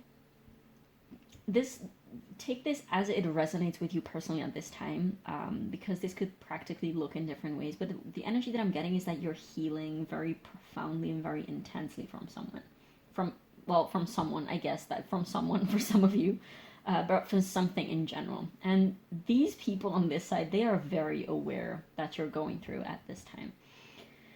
There's currently a lot happening inside of you. You might have indeed just gone through a breakup of some sort, or just gone through a breakthrough of some sort in which you are healing and letting go of past versions of yourself. And again, this practically could look in very different ways, but there's this very specific pain that you're dealing with. So it's not just like an existential type of pain that you have had for all your life and just like confusion and just like you're being overwhelmed by a lot of different feelings and a lot of different things. This is about a very specific type of heartbreak or pain that you are currently basically in the deep of, and that you're really, really pulling yourself out of. That you're really going through this specific type of pain or heartbreak of some sort. Okay? So this will differ again for a lot of you. This could literally also be you healing from losing someone. This could be you healing from having had something in your life not going as planned or as you desired, or failing into something. Like, it's about a very specific thing, and these people on this side are very aware that you're going through that. For a lot of you, I feel like you will feel like you have lost something. Either if this is, I feel like for a lot of you, this will be about some type of breakup or some type of parting with someone, in which I feel like you might have been enmeshed with this person or enmeshed with this thing that you have lost.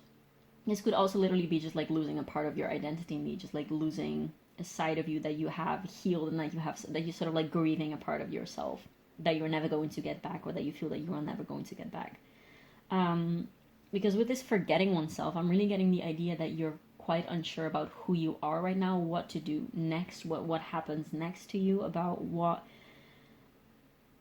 essentially just like almost losing yourself, like you've lost yourself. And if this is indeed, for those of you who this is about a breakup, this might have been a codependent type of situation, or in which you were completely enmeshed with this person, in which there was like almost no distinction between you and them, and in which you're really, really looking for parts of yourself, really looking to put yourself back again, I want to say.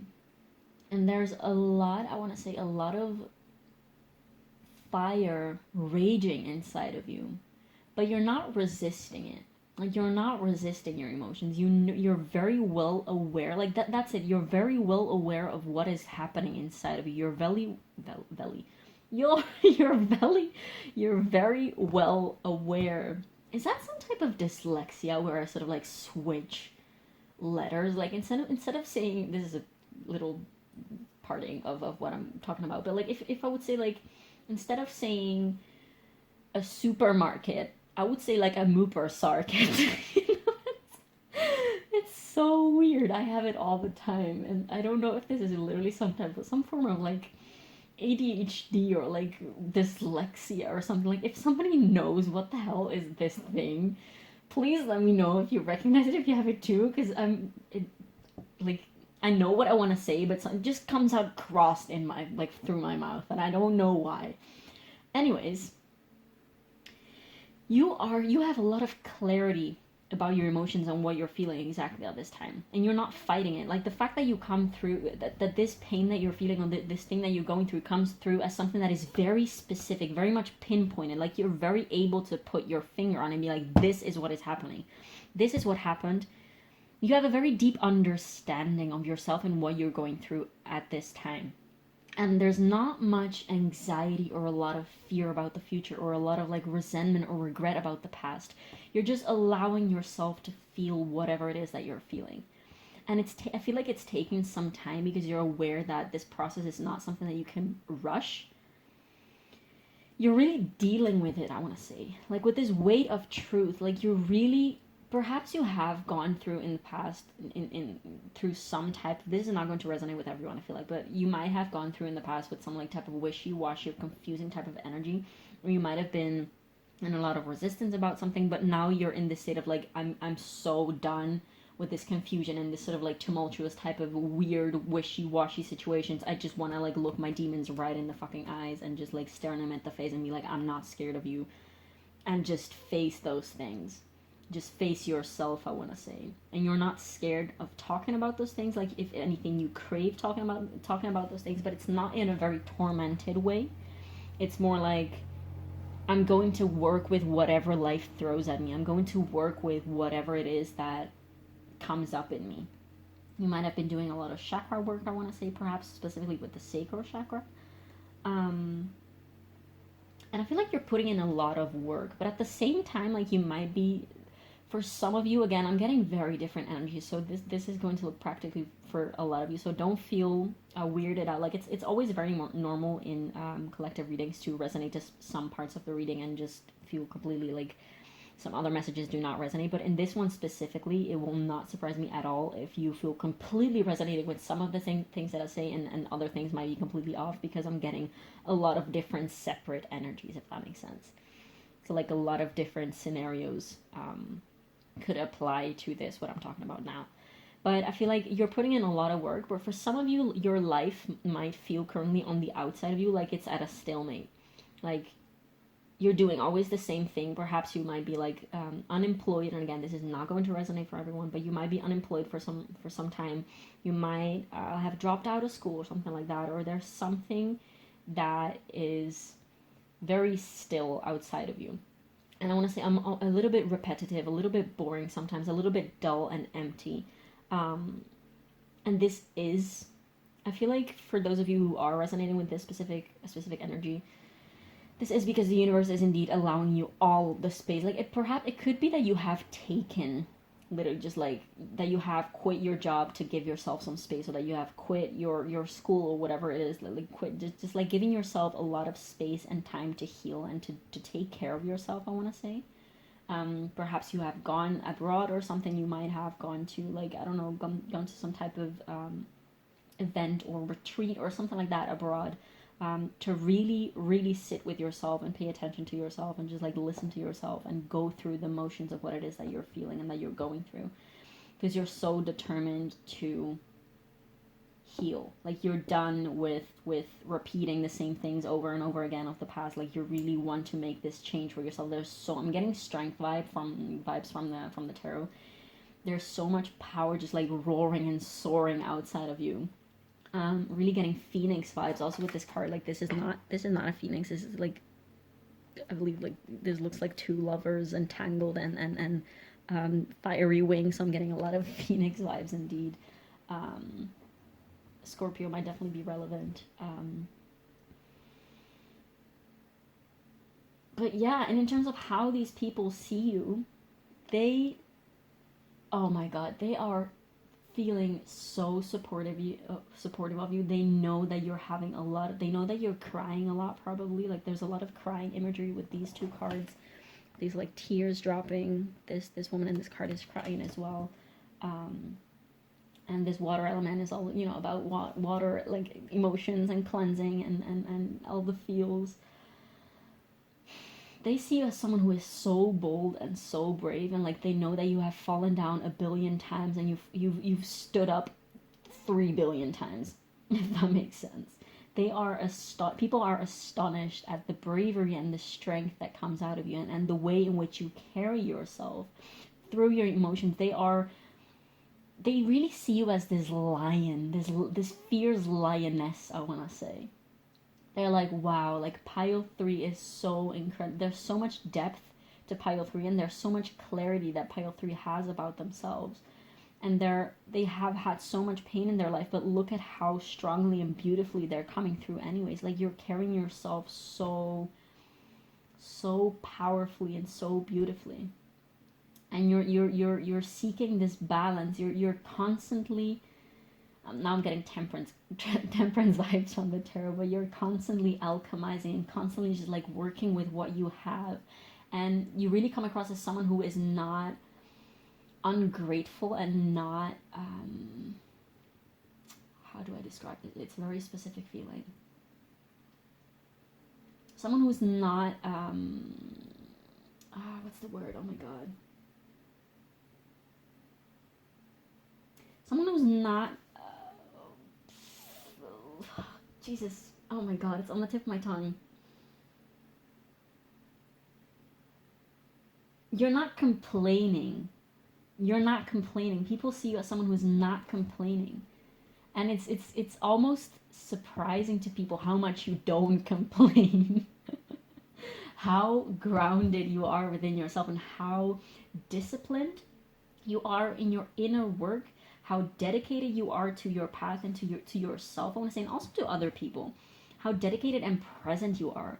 How fiercely constantly moving forward you are. Like, they see you as someone who is also indeed like so aligned.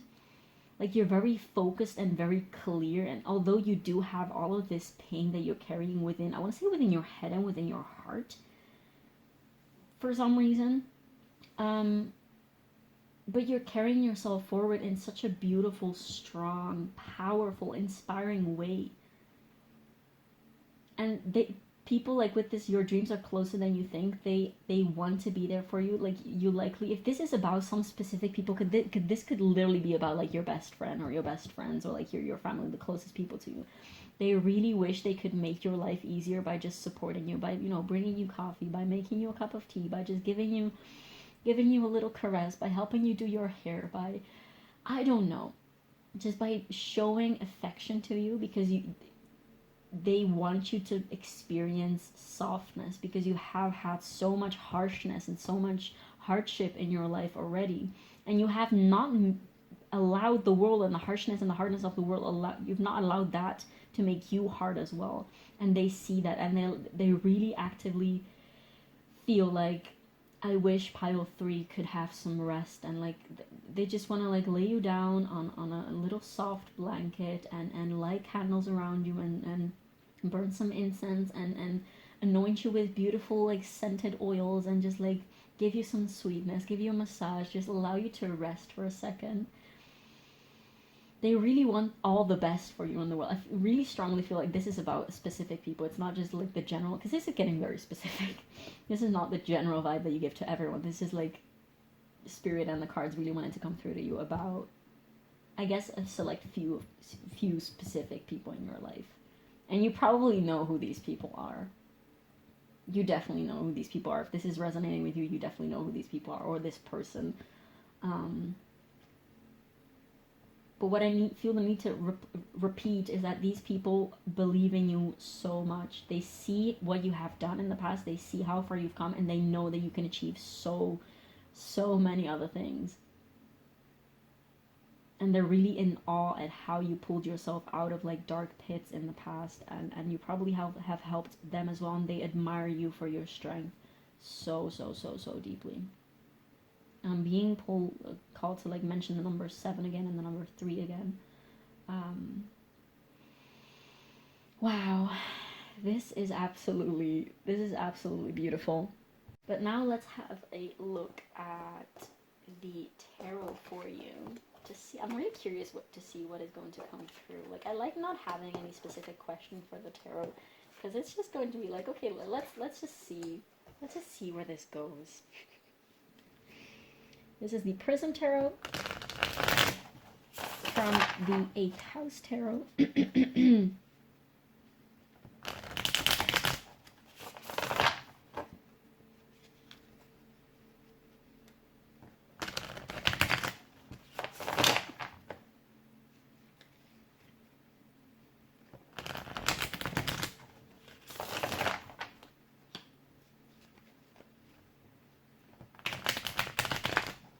That was a bad shuffle. I thought that was going to be my last shuffle, but I'm going to shuffle once more in the hope that will be a good shuffle. So what does pile 3 need to know at this time? A lot of things. So we have the 10 of Swords in reverse with endings, and we have the Queen of Wands with determination in reverse.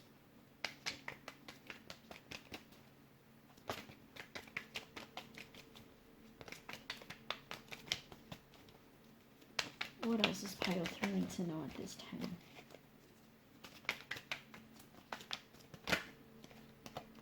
We have the 8 of Pentacles with hard work.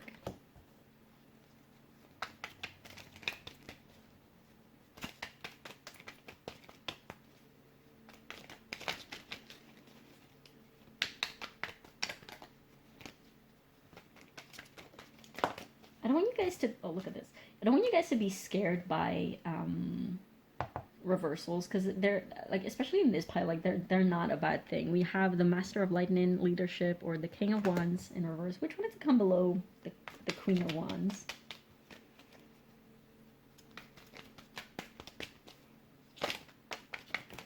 Ooh, okay, so we also have the Ace of Pentacles with opportunity. I want to put it here. One more card on this side, please. What else does pile 3 need to know at this time?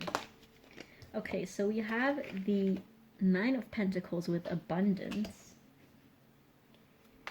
What about this Ten of Swords in reverse, please?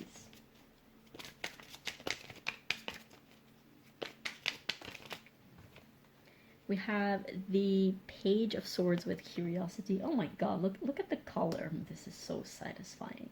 What about... Okay, I'm going to be slightly disappointed if not like a green card comes out now, but we're not gonna complain. It's okay. What about the Nine of Pentacles? Oh, I feel like 2 cards came through. Well, okay, so we have the Nine of Swords with Anxiety, and I believe I saw another card flip over. Oh, here we also have the Star with Rejuvenation. I wanted to come say hi. And on the bottom of the deck we have the Four of Pentacles with Security. So for those of you who indeed have been struggling or like have been dealing with a situation in which you have either like lost a job or like lost some type of opportunity or lost some type of capability for like doing the work perhaps as you used to do it, getting perhaps some injury or like this, if this resonates, this is had happened already, okay? So it's not that I'm predicting that something like that is going to happen to you at all. This is, if this is resonating, this is an energy that has already happened, that it is in the past. But this is to reassure you things are not doomed, okay? And you might have a lot of insecurity and uncertainty. And this is, again, this is a very specific message that needs to come through you for some of you who have indeed been dealing with the situation in which there's a lot of lack of security in terms of like material abundance and working capabilities and opportunities and ability to work, I want to say. Where are my candles? Oh, come on. Yeah, when I was lighting the candles for this pile, they were kind of hesitant to... Oh, this one out. Come on. It's always interesting to see what the candles are doing with each pile. Anyways, this is to say, I don't feel like immediately, but with time, things will fall into place. If you have had some catastrophic like tower moment in your career, in your business life, or even study life, I want to say for some of you, it had to happen for a reason. Okay? There's not much else coming through about that, but this is a very specific thing that some of you needed to hear. And it will all make sense in the end. Like, just very general message I feel like for this entire pile for everyone is it will all make sense in the end. And right now it's not the end yet. And I feel like the cards and spirit want to just applaud you for recognizing like that where you are right now is indeed exactly where you need to be. Like you're not forcing any change. You're not forcing yourself to, be healed right away. You're not forcing your path to go in like faster than it's meant to be going or than it's going. And this is just a confirmation of like, yes, you have had this intuition of how do I explain this? Oh my god, I feel like suddenly I can't talk and I can't express myself. This is just a confirmation from spirit, from the universe, from your spirit guides to say, yes, the intuition, like your intuition is spot on. Your that inner feeling that you have about this process is exactly what I'm meant to be dealing with right now, and I'm feeling all the things as I'm supposed to be feeling them. This is your confirmation of like, yes, that sensation, that feeling, that intuition, that insight, that download that you've had, that you've been feeling throughout this journey is accurate. Like you have been picking up, like this probably is just another synchronicity. You have been picking up on that very energy, and yes, it is correct. This is your confirmation. The reason why we have the King and the Queen of Wands, or of Lightning, in reverse is like can't talk. Oh my god. Is very connected to this energy that I just described with this Ten of Swords in reverse, that like things are not finished yet, and that's because like the ending is in sight. Everything will make sense in the end. Like I'm getting that quote of like everything will be okay in the end, and if it's not okay, it's not the end. This is literally what is happening here. If it's not okay yet, it's not the end. Like, you're on your way. I feel like you're like basically at 2/3 or like 3/4 of your journey. You have done already so much work. You have gone through so much already. You're almost there. Like, the fruits of your inner labor are going to be shown very soon. And with very soon, I need to rectify, it's relatively very soon, because for some of you it still feels like there's quite some path to travel yet. Still, does that make sense? Oh my god, I really cannot talk. I hope this is making sense, but there's still quite some journey to go through. And this is for a very good reason. It's because you have not had the full upgrade that you are meant for yet. Okay, so with this queen and this king of wands, you might be a fire sign, because I was getting a lot of like phoenix fire energy from this side earlier. Fire and water are coming through strongly. Well, also, I mean, we also have like earth and air in the tarot, but in the oracle specifically, we had fire and water.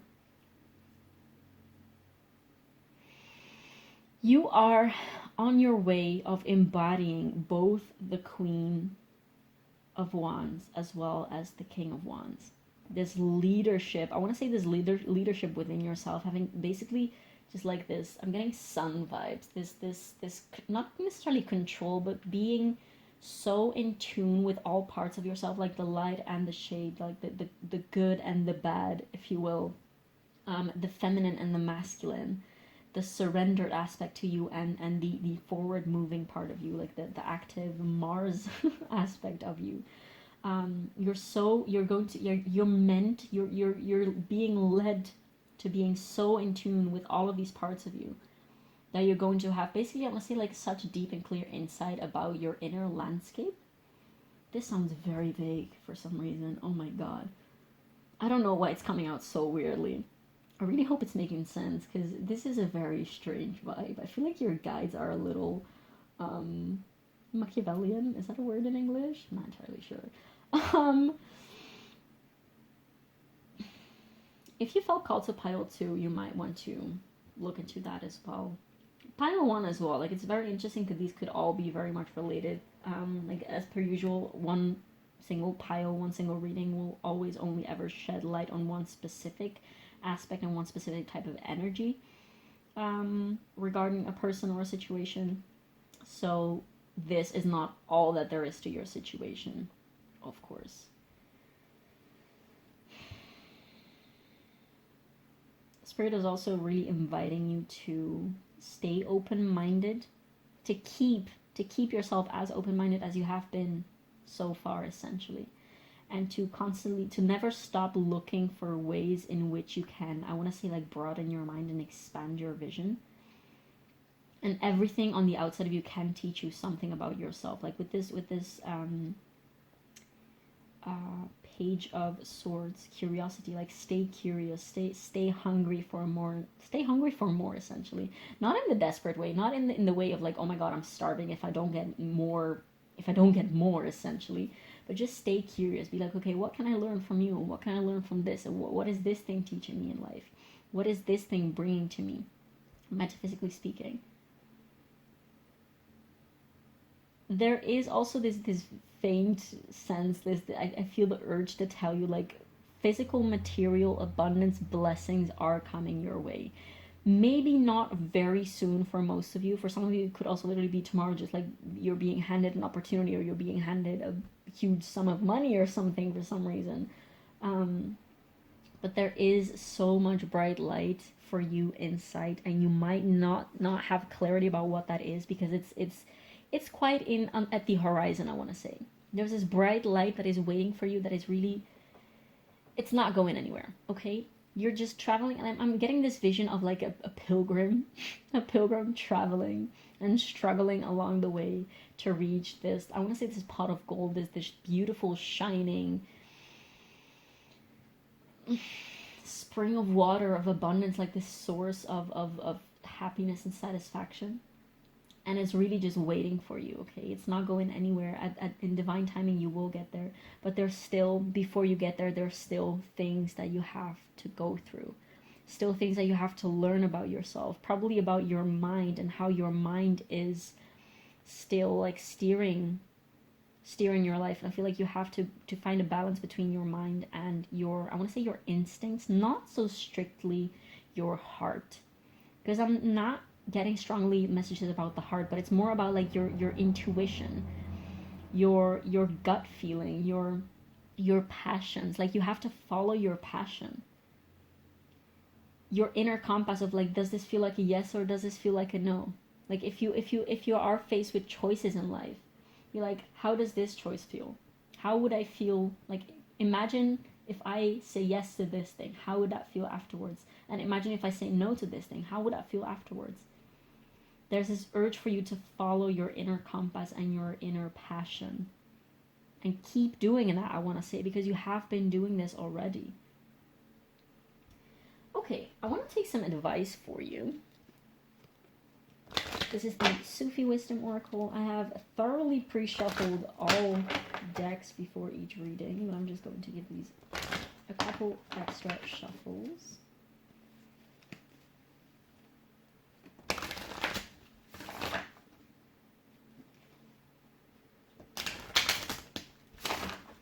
So, what advice do we have for pile 3 at this time? Some more insight for pile 3. We have balanced life with love seeks your well-being. This is just your guides are definitely like directing you towards that star energy. Like you're on your way to that star energy, to that beautiful, hopeful, rejuvenated, cleansed by light, I want to say, type of energy. And also like the people that this was about, really, this is just a confirmation of saying like these people who love you, they really seek your well-being. They really want you to do well. They really want you to be well, and they're there to support you fully. What else does pile 3 need to know at this time? We have imagination. Draw from the well of your own capabilities. Yeah, there's this urge to keep digging within you, to find more resources inside of you, I want to say. This is such interesting energy. I really hope that everything that I said is making sense, because honestly, like while I'm channeling, sometimes I'm like, I have no idea of what I'm saying. It's just not even... these words do not come through my brain. Let's put it that way. Oh, Jesus. Okay, what else? One more card for pile 3, please, and then we're going to look into channel messages. What else do we have for advice for pile 3 at this time on this beautiful journey, this tough but beautiful journey that they're on? So we have open mind. Replace the old cycle with a new and exciting one. Exactly. There's this... Perhaps if you have been thinking about traveling or like going somewhere, this is your just a synchronicity to tell you, yes, do it, go, because maybe there's somewhere else that you need to be, and that there's more lessons to be learned for you elsewhere. This is so interesting.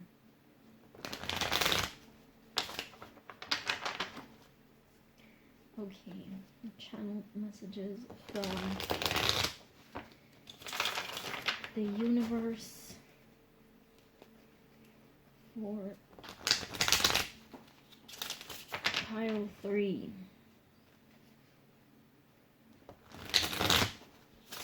I just saw the card trip. Be it a physical trip, be it a metaphysical trip, that's up to you to decide if it resonates at all. Okay, so what do we have for pile 3? Some things that pile 3 needs to be aware of, or some synchronicities for pile 3, some specific messages, some things that pile 3 needs to focus on. What do we have for pile 3? Messages for pile 3, please. Messages for pile 3, please. We have roller coaster. I'm getting like ebb and flow, keep going with it, because one moment you're up, the next one you're down, and you're again, yeah, it's gonna be over before you know it. Like this is a very, very tumultuous, again, like tumultuous, up and down, screaming, and then, oh my god, help, panic, and then you're standing still for a second, and then anticipation, everything, just like the feeling of a roller coaster. This is definitely what your journey has been feeling like, but you kind of chose to go on this journey, and you're very aware that you have chosen this journey, and it's almost like it is going to be over at some point. You're going to be on safe ground, safe, stable, secure ground again at some time. What the fuck? Okay, come on. Did I just say this? Ebb and flow.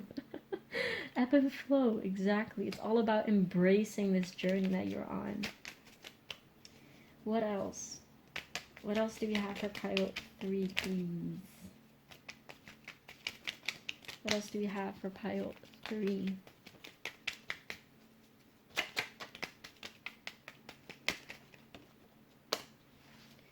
We have discipline. I feel like you already have a lot of that, because you are working so hard internally. Separation, yeah, for some of you this journey all has to do a lot with some type of breakup, for sure. And I feel like maybe you're trying to navigate the separation. Okay, out of touch. So maybe this is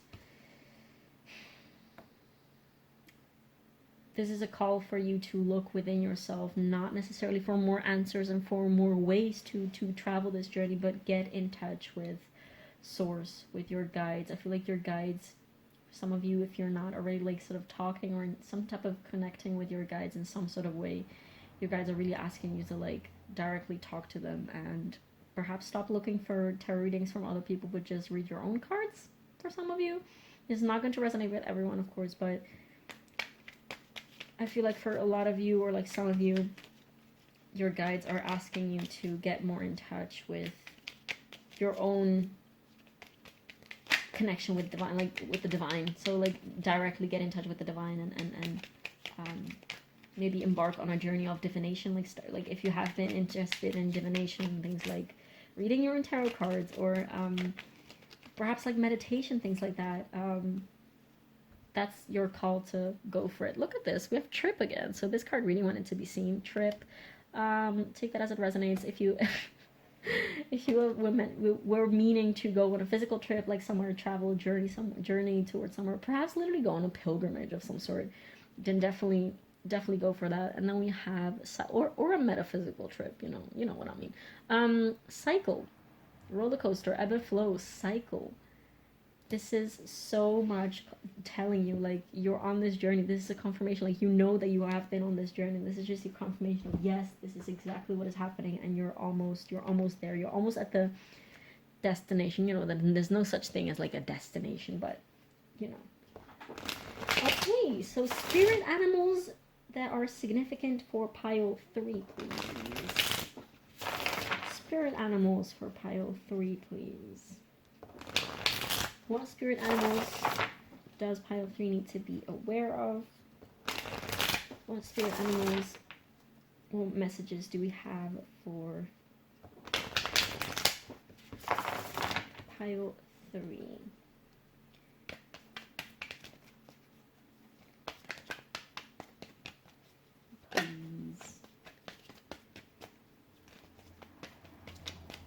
Yeah, you might be someone, if you have recently started doing your own divination, you might be someone who's very much doubting the messages that they're getting, and maybe that's why I feel so scattered at this moment. Probably, if that resonates with you, stop doubting yourself, because the things that you're getting are real. Does that make sense? Hummingbird, miracles, you are the joy bringer. You bless the world with positivity and love. Energy soars on your shining wings. Spread the miracle of happiness. I feel like this is, especially from the first section of this reading, how these people see you. They definitely see you as this hummingbird energy, and how they feel towards you as well. Not only how they perceive you, but how they feel towards you. What other spirit animals have some messages for pile 3, please, at this time? Okay, so we have the links with the Keeper of Secrets, Take time out from the world and be the observer. Nothing can deceive you when you trust your knowing. You see other secrets and keep them sacred. In silence and solitude, you will find your strength. We love to see that. What other spirit animals need to come through to pile 3, please?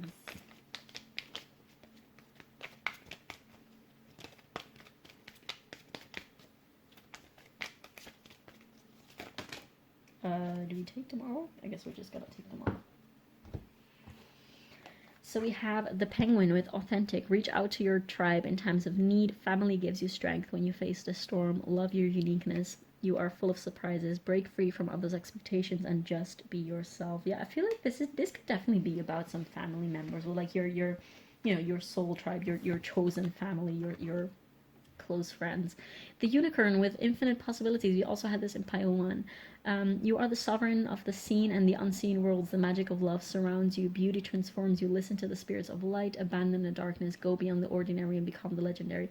Again, this, if you have been called to, I want to say, try out divination, this is your call to do that, because you definitely, like, it is definitely within the realm of possibilities for you.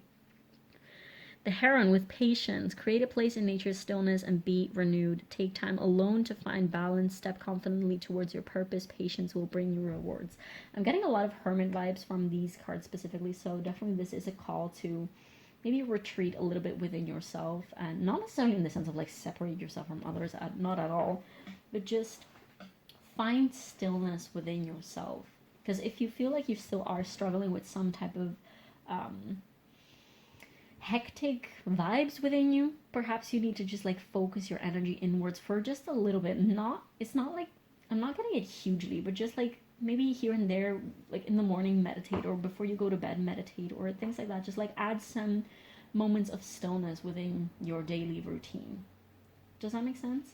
Pile 3, thank you so much for being here, for watching this reading. I really love doing this reading for you, and I really hope it resonated somehow, gave you some clarity, some type of insight. Definitely do feel free to leave me a comment down below letting me know how this resonated for you, and also feel free to leave a like and subscribe, as that really helps me with the algorithm and supports the channel. And thank you so much for being here, and I will see you in the next one. Bye. Hi, pile 4, if you chose this beautiful orange selenite right here, as well as the Muse tarot, this is going to be a reading, and I'm pretty excited, as this has been a very, very interesting, it's been a very interesting few piles so far. So very different energies definitely are all throughout the piles, so I'm really curious and excited to see what is going to come through for you. So what we're going to do essentially is we're going to divide this first part with the oracles that I have pre-shuffled for you in 2 different sections. So this side will tell us basically how you see yourself and how you feel about yourself, so this should be indicative to you if this is the right pile, as you should recognize your own energy and your own perspective on yourself on this side. And on this other side, we're going to see essentially how others see you in general. So this, of course, is just a general, this is not going to be about anything in specific, although in one of the previous piles we've had a plot twist in which some specific energies had to come through from this side. But this is meant to basically just indicate how, like, what kind of vibe you give off to other people in general, okay? Oh, spoilers. Wait, which side was this? I think this side was, yes. Oh, yeah, this kind. Okay, so, and then afterwards with the tarot, we're going to look into either if some specific question has to come through in this first section, we're going to dive deeper into that, and otherwise we're just going to keep, to give a blank slate to spirit, the universe, your spirit guides, whatever it is that you feel connected to come through to you with anything and whatever it is that you need to hear at this time, okay? And then lastly, but definitely not leastly, we're going to look into some advice for you, as well as channeled messages from the universe through my own handwritten channeled messages deck. And we're also taking spirit animals, which is something that I have really been enjoying doing these last couple readings. So definitely let me know if you like the idea of taking spirit animals as final advice messages, rather than taking them at the beginning in terms of like indicative energies. Because yeah, I really enjoy that, but it's always good to know if you guys also like that, or if you prefer to keep them at the beginning of the oracle readings. Okay, so without further ado, let's see what we have here for you. This first part is going to indicate how you see yourself, and we have Sagittarius with I see a number 21 or 3. And then we have stretch.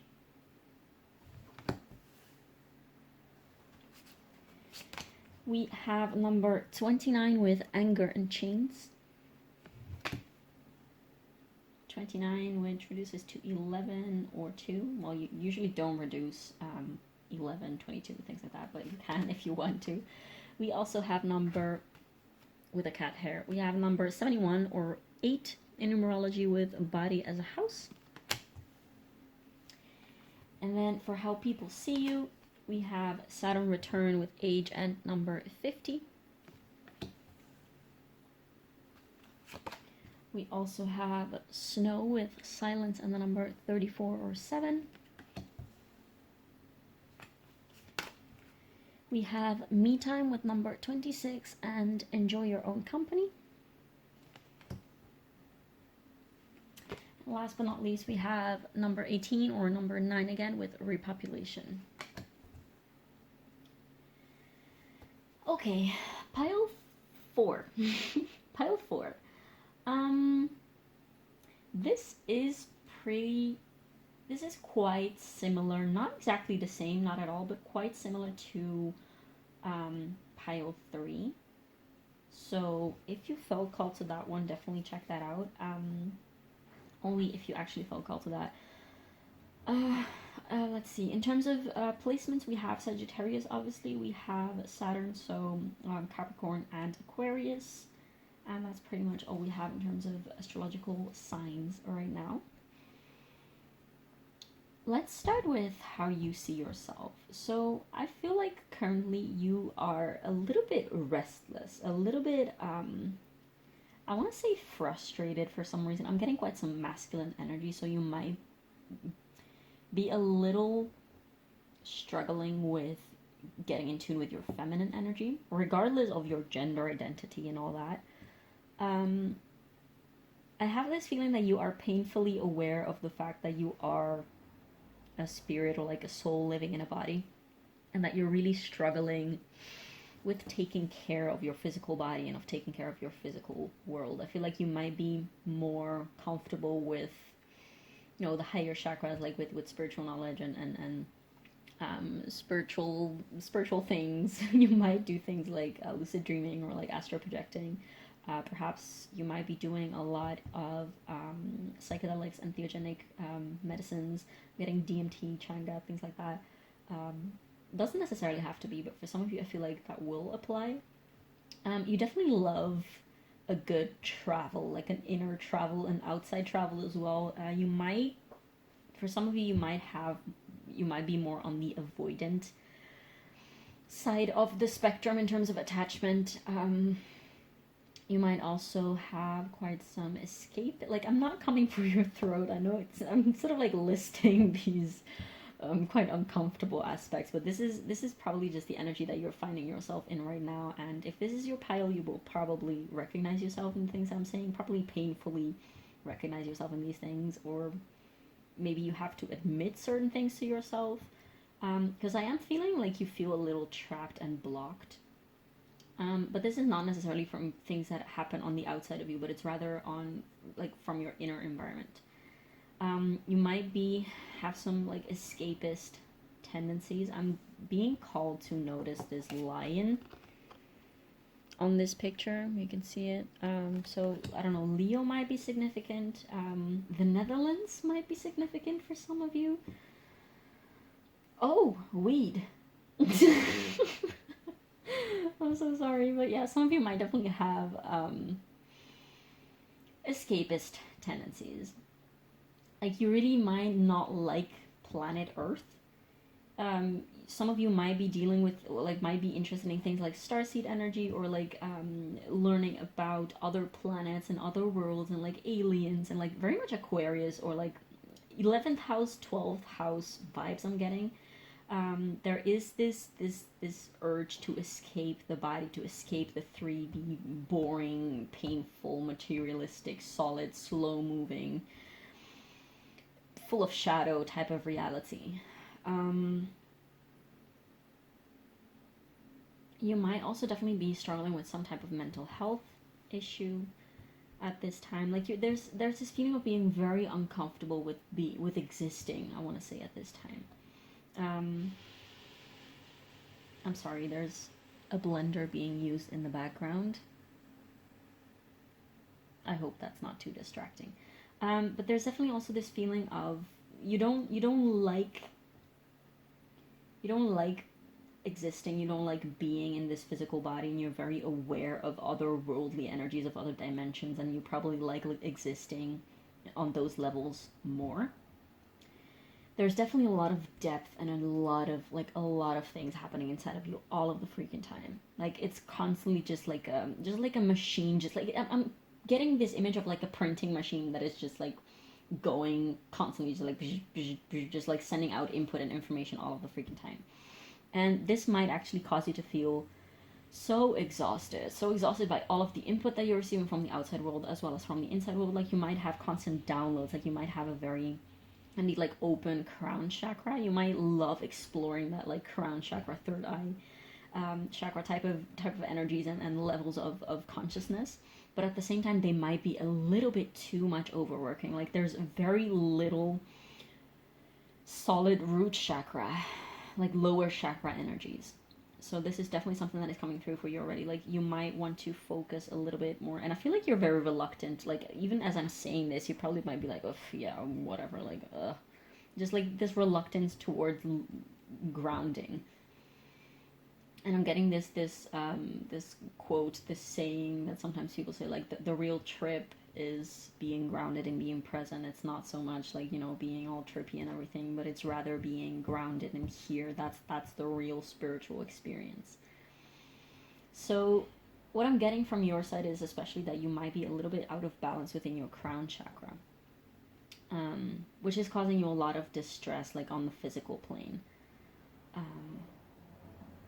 And I really was not planning, I was not hoping to sort of like come for your throat or anything, so I'm really sorry if this is uncomfortable. You don't have to sit through things that you don't like hearing, but there's definitely some part of you that needs to acknowledge this, and your spirit guides, I guess, and then the universe really needs you to acknowledge that this is the state that you're currently in. And of course, as I always say, readings are always going to shed light on one specific aspect of a person or a situation, so this is not all that you are, this is not all that there is to you, but this is definitely one aspect of you that is needed to be highlighted or like shed light on right now, that you need to pay attention to, that you need to acknowledge. Now for how people see you, on the other hand, people do definitely get this detached energy from you. First of all, people see you as someone who has seen a lot of things. There's also this veil of mystery to you because you might... I'm seriously getting a lot of Aquarius vibes. Like, you might be not super expressive, just like in terms of voicing feelings and emotions and expressions. Like, you might have indeed like a lot of experiences with things like ayahuasca and mushrooms and things like that, but you might not often talk about those things, if that makes sense. This is a very specific thing that is not going to resonate with everyone, of course, but people definitely see you as someone who's very wise and who has gained a lot of life experience. I'm getting that also, you know, that there's this meme of like, you know, spiritual starter pack at the beginning, like, spiritual starter pack level newbie is like chakras and crystals and tarot and astrology and yoga and meditation, and then there's the level below that says like, spirituality starter pack level advanced, and it's like this dude with like a coffee and a cigarette. People definitely, for how they see you, you're the second one with like the coffee and the cigarette. So you might be someone who is indeed just like not into all this like woo woo like spiritual things and like crystals and oh my god and like candles and whatnot and astrology, which is interesting since you are watching a tarot reading. Wouldn't surprise me if I look into the statistics and like this is the least popular pile because less people felt called to this one. Anyways, people definitely see you as someone like that. They also see and they know that right now you're definitely taking some time for yourself. And like you're not necessarily that you're not socializing or anything, because I feel like you still are to some extent, like seeing people and hanging out with people and just going places and things like that. But you're very much into your own energy. Like, you might be one of those people who's just suddenly at the middle of the night just like takes off and goes home without telling anyone. You just disappear like that, or like you literally just like might disappear and not text anyone for weeks, or just like disappear from social media for a little while. So you're definitely a little vague, I want to say, a little bit hot and cold to people. And with this Silence Snow card, it's very interesting because, again, people see you as this someone who is not super talkative, I want to say. Like, not that you come off as shy, but you come off as a little bit reserved and a little bit secretive also, almost. Like, people might find it a little bit hard to place you.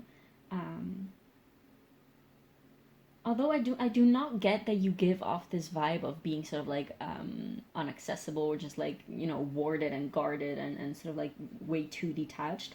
It's more like, this is just, people are just like, oh, this is just the way that you are. It's not that you're cold or anything. Like, they recognize that you're being authentic. It's not that type of like closed offness that is sort of like from a place of shyness and inauthenticity, and sort of like putting on up a mask and pretending everything is fine or everything is calm when it's really not. It's more like you truly just are. I'm getting Capricorn vibes, like Capricorn, Scorpio, Aquarius type of vibe. But this vibe that this is just who you are. They're like, Pile 4 is just not a super expressive and super bubbly and eloquent and energetic type of person, and we accept them for who they are, and that's all. You know, that's all good. When it's time to have fun, we have fun with them, and sometimes they just take off and disappear, and that's just how Pile 4 is, and that's all good. They definitely do recognize that you need a lot of time. Like, you might indeed be more somewhat of an introvert, and that you need a lot of time with yourself and to yourself to reconnect and recharge with yourself. I'm getting also like hermit vibes. Like, people might see you as someone who kind of just like, you know, they don't know much about your personal internal personal life. Like, you might be someone who's very reserved in that sense, or at least in terms of like how other people see you. And I feel like some people see you, and I don't know if that's actually accurate, but I'm getting this thing of like, maybe you're someone who is into fruitarianism, or who has been into fruitarianism, or like juicing, juice fasting, things like that, like alternative healing, a lot with diet. Someone who is very meticulous with their diet and with what they consume. I'm getting also composting, so like you might be doing some type of like community work and like food forests and permaculture perhaps. But then again, people don't know exactly what it is that you're doing because you're not often talking about it. Does that make sense? Yeah, that's pretty much all I'm getting for you. And if this side was a little vague, that is because that's literally the vibe that you're giving off to these people. So I hope that was making sense. Let's put these two to the side. Okay, so now we're just going to ask to the tarot what it is that you need to know or focus on at this time, because I do feel like you, some type of direction or like insight is needing to come through to you, since you seem to be experiencing this type of like strange inner, I want to say inner chaos, inner puzzling and inner fragmentation, a little bit all over the place. Like, you might be going through a 12th house perfection year, or 11th house perfection year, or I want to say like a 3rd house perfection year, or an 8th house perfection year. That's very specific, but yeah, it doesn't have to be absolutely. I'm also getting Lilith Gemini for some reason. Yeah, it doesn't have to be. Take it only if it resonates. So, okay, Pile 4. What does Pile 4 need to know at this time? Okay, so a lot of things. I guess the Temperance card wanted to come say hi. Yeah, you definitely are supported and watched and followed very closely by your spirit guides, because I feel like your spirit guides are the ones who are wanting to come through to you at this time with these cards. So spirit guides, Pile 4's spirit guides, what do you want Pile 4 to be aware of, or to know, or to hear, to face? 3 of Wands. Yeah, the 3 of Wands. Your spirit guides want you to be aware of the choices that you're making. They want you to be aware that every single thing, like, you know, the butterfly ripple effect, or whatever that's called, like that the smallest action today can have the biggest impact on, like, your life in 3, 4, 5 years. And it's interesting because we did get, like, the super healthy eating aspect, but also, like, I don't know if I mentioned it literally, but what I wanted to say also is, like, that we do get this vibe of you being a little bit careless with, or, like, very much burdened by the fact that your body needs so much care, and that it needs, you know, healthy food and fresh air and quality water and things like that. There's this really weird juxtaposition, but your spirit guides really want you to be aware that everything that you put inside of your mouth is going to affect you at some point. And not only everything in terms of food, but also everything that you consume in terms of, like, thoughts and the thoughts that you entertain and the substances that you consume. They're all having some type of effect on your body and your mental health and your emotional well-being. Everything that you bring in from the outside on the inside of you is going to impact your inside world. And I feel like if you want to bring more peace and more clarity in your inside world, you probably need to simplify your outside world as well. Does that make sense? We also have the Three of Swords.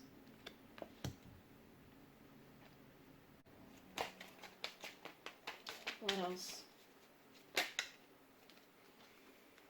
Yeah, we have the Ace of Swords. I want to take one more and then we're taking clarifiers.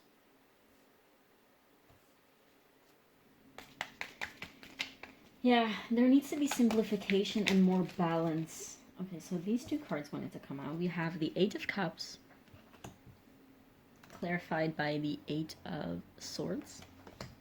Okay, this is very interesting.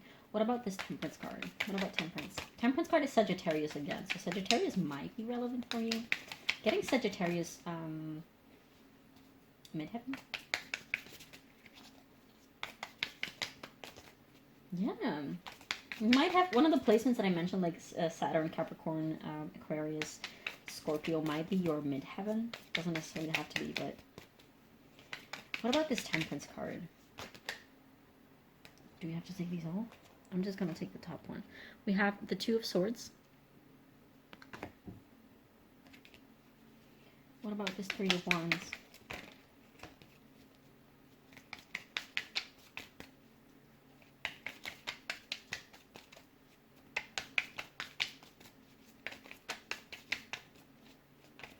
I feel like I'm getting this, I don't know if it's literally what is happening, but I'm getting, it's probably just to convey the energy, but I'm getting that a lot of you who resonate with this pile are actually watching this reading be like, like, do I really have to sit through, like, I don't want to hear this stuff, like, kind of annoyed at these things. And this is also because you're really being asked to open your eyes and see essentially what you are doing to yourself and how you are abandoning yourself, I want to say.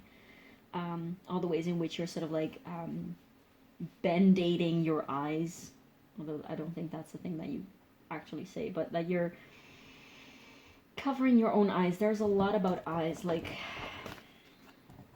about eyes and seeing. We have Sagittarius with I see. We have the Two of Swords. This card is always like shown with people with a bandage with covered eyes, and here also we have this eye imagery, and here too we have these two eyes. So there's a lot about the need to open up your eyes. This was like this. So open up your eyes and just see at what the truth is here on Earth in the 3D. Because everything, like, you're living pretty much in the higher chakras and higher realms, I want to say, but everything is scattered and unclear because there's this fundamental, it's very imbalanced.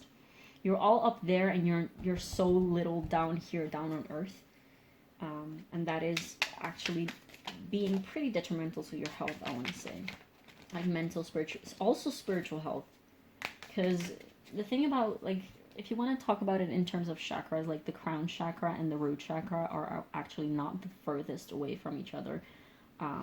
of course, like physically speaking, yes, but they are strictly connected because you cannot have a balanced, like the root chakra is at the base of everything. You cannot have a balanced crown chakra if your root chakra is completely out of whack.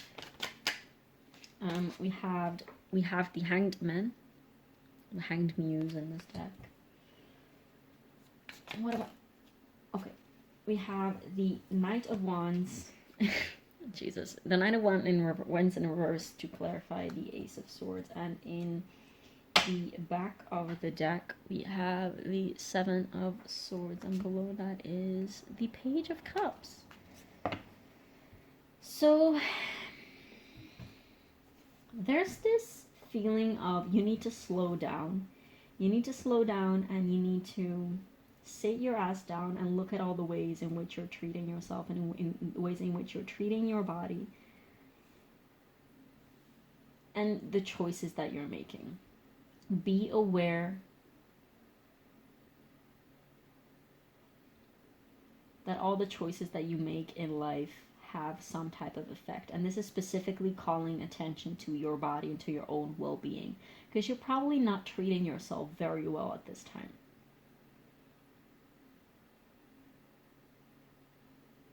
There's some parts of you that are literally being abandoned by you, and some parts that are being shut out by you, like these emotions that you might be having, like there's not much about your emotions except this eight of cups, and the Page of Cups, like below this one on the bottom of the deck. But the only emotions card that we have here is the card about walking away, and I think that is very, very significant for this pile, because indeed we had this sort of like escapist, avoidant type of energy at the beginning. And it is really interesting that these cards had to come out like this, because it's like the eight of Swords is all about like mental turmoil and being trapped within your own head and being like all this anxiety, mental energy. And this card, she's sort of like looking at this sort of like, I guess, escapist or like running away type of energy. And this mental energy is influencing you walking away from your emotions. Like this Eight of Cups is not about anything else. Like this Eight of Cups is literally walking away from your emotions.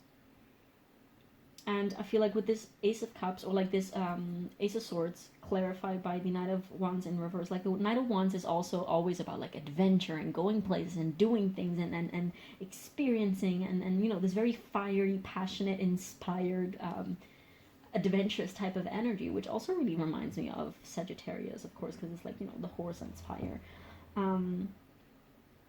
But this is really saying like you need to stop, like you not necessarily you need to stop, but you need to be aware of why you're doing these things, how you're doing these things, and how these things are impacting your well-being. And also perhaps just turn it down a notch. It's not that you have to stop like partying and you know, internal tripping and outside tripping and everything like that, but just be aware of how you're using these things. If you're using them literally as coping mechanisms for things that you don't want to experience, are you using them to expand and to sort of like go deeper within yourself, or are you using them to escape yourself? Because I do feel like you are shutting parts of yourself out, and you're just not, you're refusing to look at certain things in your life that really are requiring your attention, and we don't know exactly what those things are. I mean, for sure, they're your emotions, I can tell you that. But we don't know exactly which emotions. Why is that? Because you're not looking at them. Like, that is the fact that we don't have much insight on your emotions is indicative.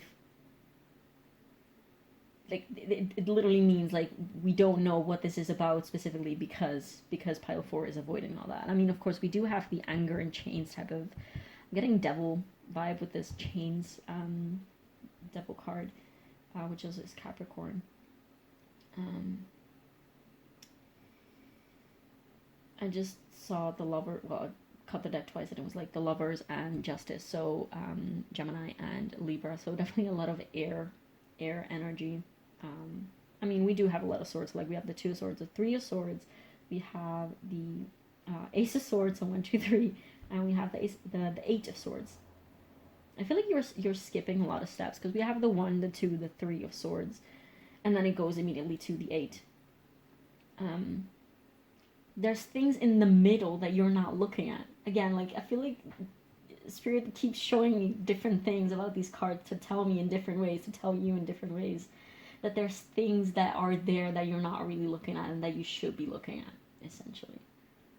And I know it sounds very vague, but that's the whole point. Like, it is vague because you're making it vague, because you're refusing to go into that clarity. And probably just because it scares you a lot, because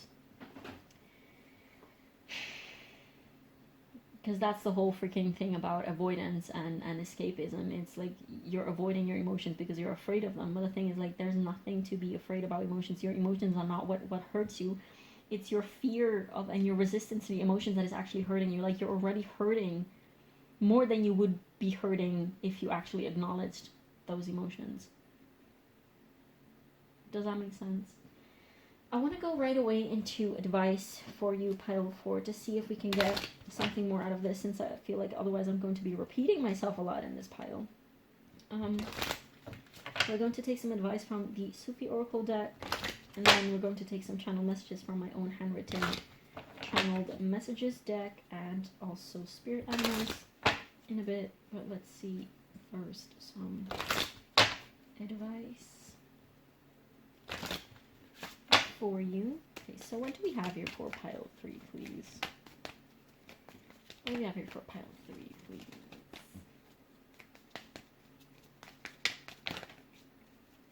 What do we have here for pile 4? Did I say pile 3? What do we have here for pile 4? I'm not entirely sure what I said. Oh, come on.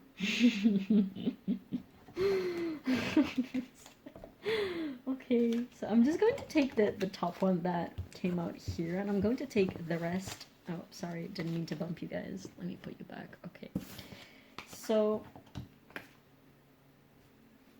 where did it go? Did I take... Oh, what a mess. Okay, so this one goes here. Let's put this all back. There you go, good enough. Fuck, oh, yeah, this one was the card that came out on top and says, live in the moment. What you are looking for is with you. This is literally, like, about the second message here, because you're already living in the moment, pretty much. But also pretty absent-minded. This is a call for being present in the here and now. Again, that there's this need of grounding, of finding the real spiritual trip and being grounded, sober, like so clear in your head and so here and now that you can sort of like feel the magic of how life is in itself without any type of... I'm cringing at my own words, so I feel like that is going to be a reaction to this. Let me fix the lighting real quick.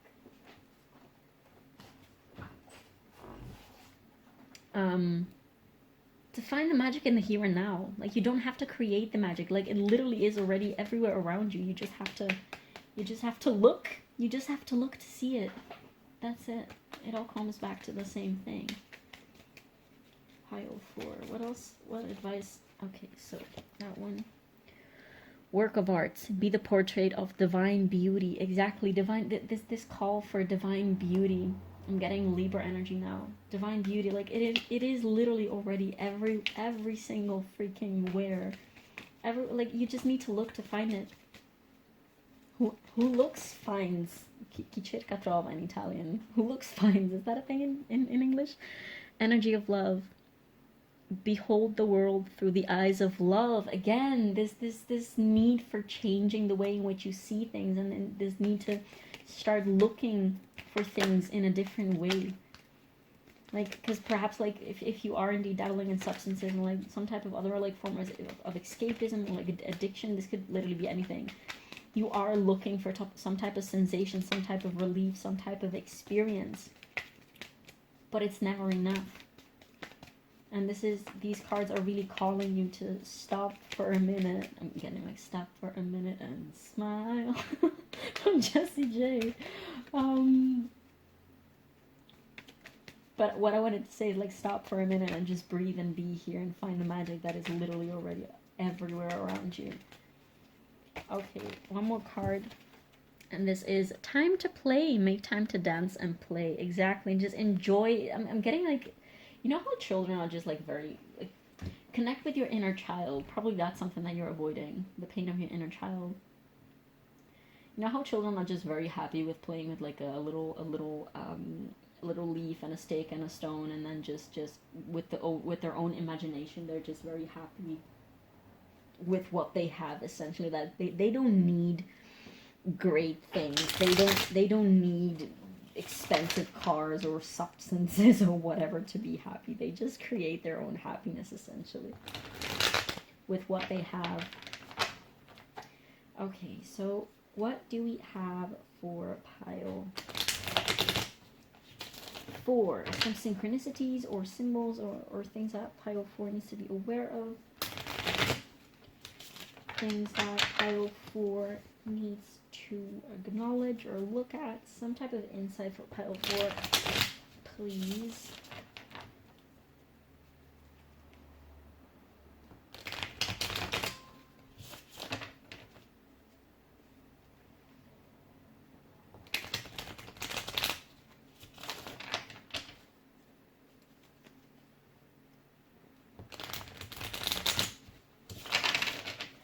Okay, what do we have for pile 4, please?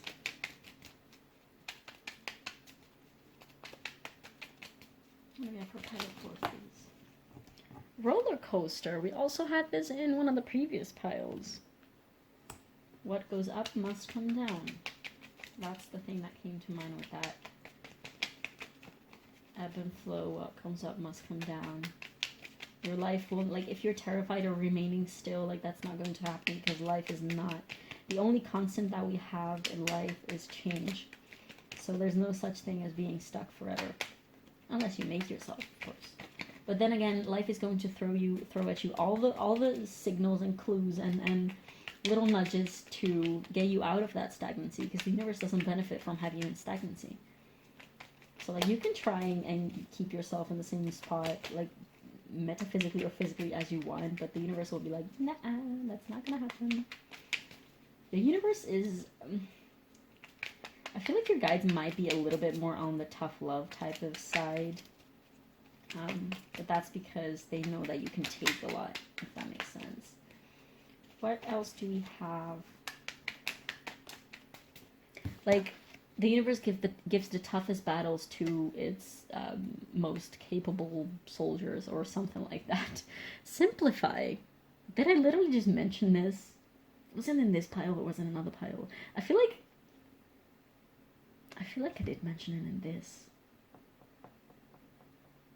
Or was it in another pile? I am not sure. Either way, simplify. Don't make things more complicated than they are, because they're not complicated. It's time to take a breather and look at all the ways in which you are complicating your own life, I want to say.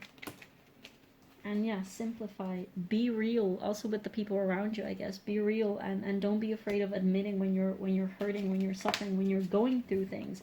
Listen to your spirit guides, listen to nature, listen to the voice of the elements, listen to the universe when it talks to you, when it talks to you through people, when it talks to you through synchronicities. Just listen, not necessarily with your ears, just with your intuition and your heart, and with every other way that you can, like, be creative. I know that you're creative, so listen in all the ways in which you can listen, which is not only with your ears. Okay, what else do we have here for pile 4, please? What else for pile 4? Okay, so I guess we're just gonna take those. Play again. This message of playing, of not being so serious, I guess, of all the time. Like, some of you might be very much focused on their work and on building their legacy to the extent that they forget to take care of themselves. Like, for some of you, they might die. Like, the addiction might be workaholism, which would make sense with the Saturn or like Capricorn energy. Eyes. You guys, calm the F on. Haven't I mentioned that there's something about looking about the eyes? Eyes. Again, confirmation. You have to look for whatever it is that you're looking for in different ways. Open your eyes and look what it is that is in front of you. Open your eyes and look at the beauty of the world. Like, look. I'm getting this image of you going out of nature and just, like, observing plants, insects, just like the small peaceful things in life, and you will be so inspired, and you will feel and listen and hear things in a very different way than you're used to, if you're not already doing that kind of things. But there's this need to open your eyes and look at all the ways in which you are hurting yourself, and in the ways in which you can and should be simplifying your life to take care of yourself better, I want to say. To not neglect yourself. To see the beauty in the small things. To see that there's so much abundance around you already that you don't have to like take super powerful substances to experience super powerful otherworldly things, because the real trip, again, it's by being grounded and being present. If you only know how to look, magic is everywhere. We have yin yang, this again, this need for balance. I'm going to take 2 more. Okay, 2 more please for pile 4. What else do we have for pile 4, please? So we have write down. If you find it very hard to make sense of what is going on inside of you, try to write things down. Like journaling is such a good tool to bring clarity, because you're literally just like pouring your inner world outside, like on the outside of yourself, like you're materializing it into something that is tangible and that makes sense to the brain as well. And you can make a lot of sense of a lot of things when you journal them or type them out. Write a letter to yourself. Okay, last message for pile 4, please. And then we're taking spirit animals, which is my favorite part. Okay, one more message for pile 4, please. So we have disorganized attachment. Okay, so that is interesting. That might be something that you want to, maybe just like attachment styles in general. You might be wanting to look into that. So there's definitely something about the need to do inner child work. And I know that you don't want to. I know that you probably just don't want to, and you're like, what is the point? And I mean, if you don't want to, you don't have to, of course. It's not like you have to. You probably just do whatever you want anyway. You're not someone who does things because other people told them to do them. So, but yes, just take this as a little clue. The universe probably will nudge you in other ways if you, like, until you actually surrender to that whole concept and go for it. Okay, so spirit animals for pile 4, please. Spirit animals for pile 4, please. What spirit animals have messages for pile 4 at this time?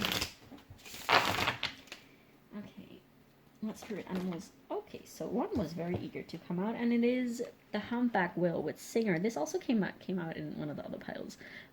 Sing healing songs for the world. Your inner navigation always guides you. Nothing can stop you or keep you from your goal. Align with your purpose and the power in your soul. What other spirit animals do we have?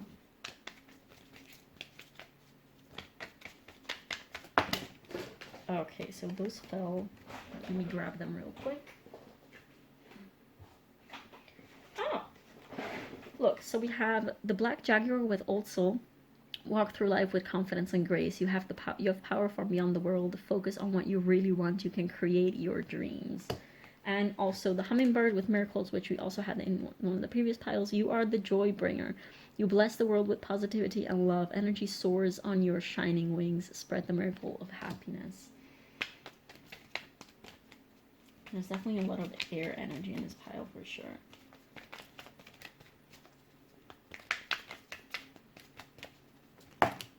Okay, so we also had the dragon in one of the previous piles. Dragon with supernatural. You are the ancient wise sage. You can shapeshift at will. Mastery is your destiny. Rise with dignity. And then we also had cat with independent, which we also had in one of the previous piles. We only did not have the Black Jaguar with Old Soul in one of the previous piles. You are a natural healer. Your intuition is strong. You don't have to go with the crowd, which you already don't. Life supports you in every way. We love to see that. I want to pull one more because I feel it's unfair that you guys had only one, like, new card. I mean, if you watched one of the previous piles in which these cards were present, then I guess you could take that as a little confirmation. as an extra confirmation, extra synchronicity. What else? Do we have one more animal for pile 4, please? One more spirit animal that wants to come through to pile 4, please.